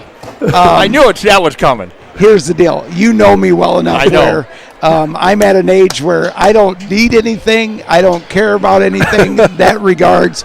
I just, at the risk of sounding real sentimental and being a grandpa, I just want a happy family and healthy kids, and that's what you want most for Christmas. And if I could have that, that would be all I need. We're in the same boat, Coach. Yeah, I'm with absolutely. you. I don't Brett need doesn't anything. understand that yet. So. Yeah. What do I need? That's right. Well, Coach, what you needed today was a victory, and you got it. You're 3-1 this season. You're going to have a nice little break now before T-Area on December 30th. I hope you and your family have a Merry Christmas, and we'll look forward to seeing your boys back in action at T-Area. Thanks, guys. I hope you guys have a great holiday as well. You too. God bless. All right, that was Coach Derek Roby for the O'Gorman boys basketball team. A nice win tonight over Sioux Falls Christian Chargers, 58-52. We're going to take a break. We're going to come back for our final thoughts here from O'Gorman High School. This is O'Gorman girls and boys basketball on the Real Presence Radio Network.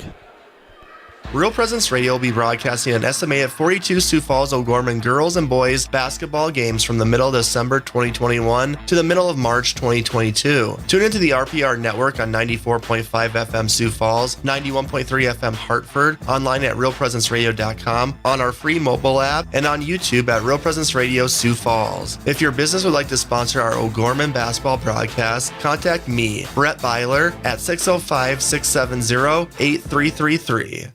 Pizza Ranch and Fun Zone Arcade on 41st Street in Sioux Falls offers a daily buffet featuring a variety of pizza choices, salad bar, and chicken. Pizza Ranch has a spacious dining room as well as 8 party rooms that fit different group sizes. Their online menu provides another option for their customers to order from. Pizza Ranch is located across from O'Gorman High School on 41st Street and can be contacted by calling 271-8646. Pizza Ranch is a strong supporter of O'Gorman Knights athletics and activities. All right, we're back at O'Gorman High School for our final thoughts here as the Knights boys victorious over Sioux Falls Christian 58-52, getting a nice win before the little Christmas break, little layoff. The next O'Gorman basketball broadcast for us will be on Thursday, December 30th. That is at T-Area. That's just a boys game. That will be around 3 o'clock tip-off for that one. So we'll probably, if everything's on schedule, go on the air around 2:40 for that one. Should have both a broadcast and video stream where they had us situated last year. It's kind of like right behind the scorers table, halfway up the bleachers. So I don't know if that's where Mr. DeBoer is going to have us this year or not, but we'll find out. But looking forward to that game. Also looking forward to a little breakdown. I looked this morning, and we've had 7 basketball broadcasts in 9 days. So it's kind of been a lot of games all in 9 days. Now we both can take a little bit of a break, so to speak, and have Isaac Struck join us after the break, which is going to be fun to have him back. Well, he'll come back on vacation. Okay. He'll have a nice tan, I think. So what do you want for Christmas, Brett? Well, at my age, Dan, no, just kidding. Oh, geez, don't give me that. I don't really need anything. I got a perfect fiance, a great family, great nephews, so I'm blessed. So I have a great broadcast team with you and Isaac. I really can't complain, Dan. There's not really anything that I need that I don't have right now, I don't think. And you've already got her something? Yes. I'm not going to tell you what I got her on air, but I have 4 things for her in my apartment right now. 4. I'm impressed because I used to wait. I used to wait and go to the store on the 24th about 11:30. Oh, Dan. Well, I'm a little ahead of you there. I'm kidding. That's a big joke. So, final thoughts, Brett. Final thoughts is impressive win for O'Gorman. It was a tough first half, and Coach Roby hit it right in the head there, where the energy wasn't there for O'Gorman the first half. The loose balls they weren't getting. They were down by 6. Something switched in the second half, and we were the ones getting those loose balls. We were the ones getting those offensive rebounds. We played harder. We were the fresher team, and then that showed on the scoreboard, outscoring them 30-18. Getting a win against a good Class A school that won the Class A state title last year. Great way to kind of go into the break, Dan, feeling good about yourselves at 3-1, as you now can kind of relax and then get back on the grind in about 5 or 6 days as you prepare for T-Area. I'd hate to play these guys, like again in February. Right. Yeah, it would be a total different, because And I've said it, Sioux Falls Christian is a team, and hats off to them. They're very well coached. Very well coached. Wish Coach Scowden and his players best of luck moving forward. A classy organization or classy team, Sioux Falls Christian for sure. So good luck to them the rest of the year, and best luck to him. He got his 400th win here the other night. So been doing it a long time. So now I'm looking forward to the holidays, and now you have to ditto what Coach Roby said. You know, at my age, I don't need anything, and it's like with the granddaughter and everything, and my wife and 3 daughters, it's like, you know, I just wish everybody have a good healthy and happy New Year. And I don't need anything. And my wife, we don't exchange gifts, so. And I know she's not. You got listening. each other, Dad. So that's all that matters. You know, we're kind of empty nesters, so it's like. And I want to wish all our listeners and viewers out there, whether you're listening and watching on the stream, on the YouTube stream, on the mobile app, on our website, on the radio dial, however you listen and watch for O'Gorman football this year, O'Gorman basketball. Thank you very much. I appreciate the comments, the emails, all the views we've got on these streams. You can watch them whenever you want on YouTube. If you're bored this week and needed something to do with the family and want to watch a game, go to our YouTube page. But thank you again for all the great feedback, and we just enjoy bringing you O'Gorman basketball and football coverage. It's something that we're all volunteers, and we just love doing it, just to feature these great kids and athletes at this terrific high school that is Sioux Falls O'Gorman. It's wonderful. So Merry Christmas, everybody. Enjoy a Happy New Year, and we'll see you next week. We'll see you next Thursday, December 30th from T-Area. God bless. Go Knights. Have a Merry Christmas, everyone.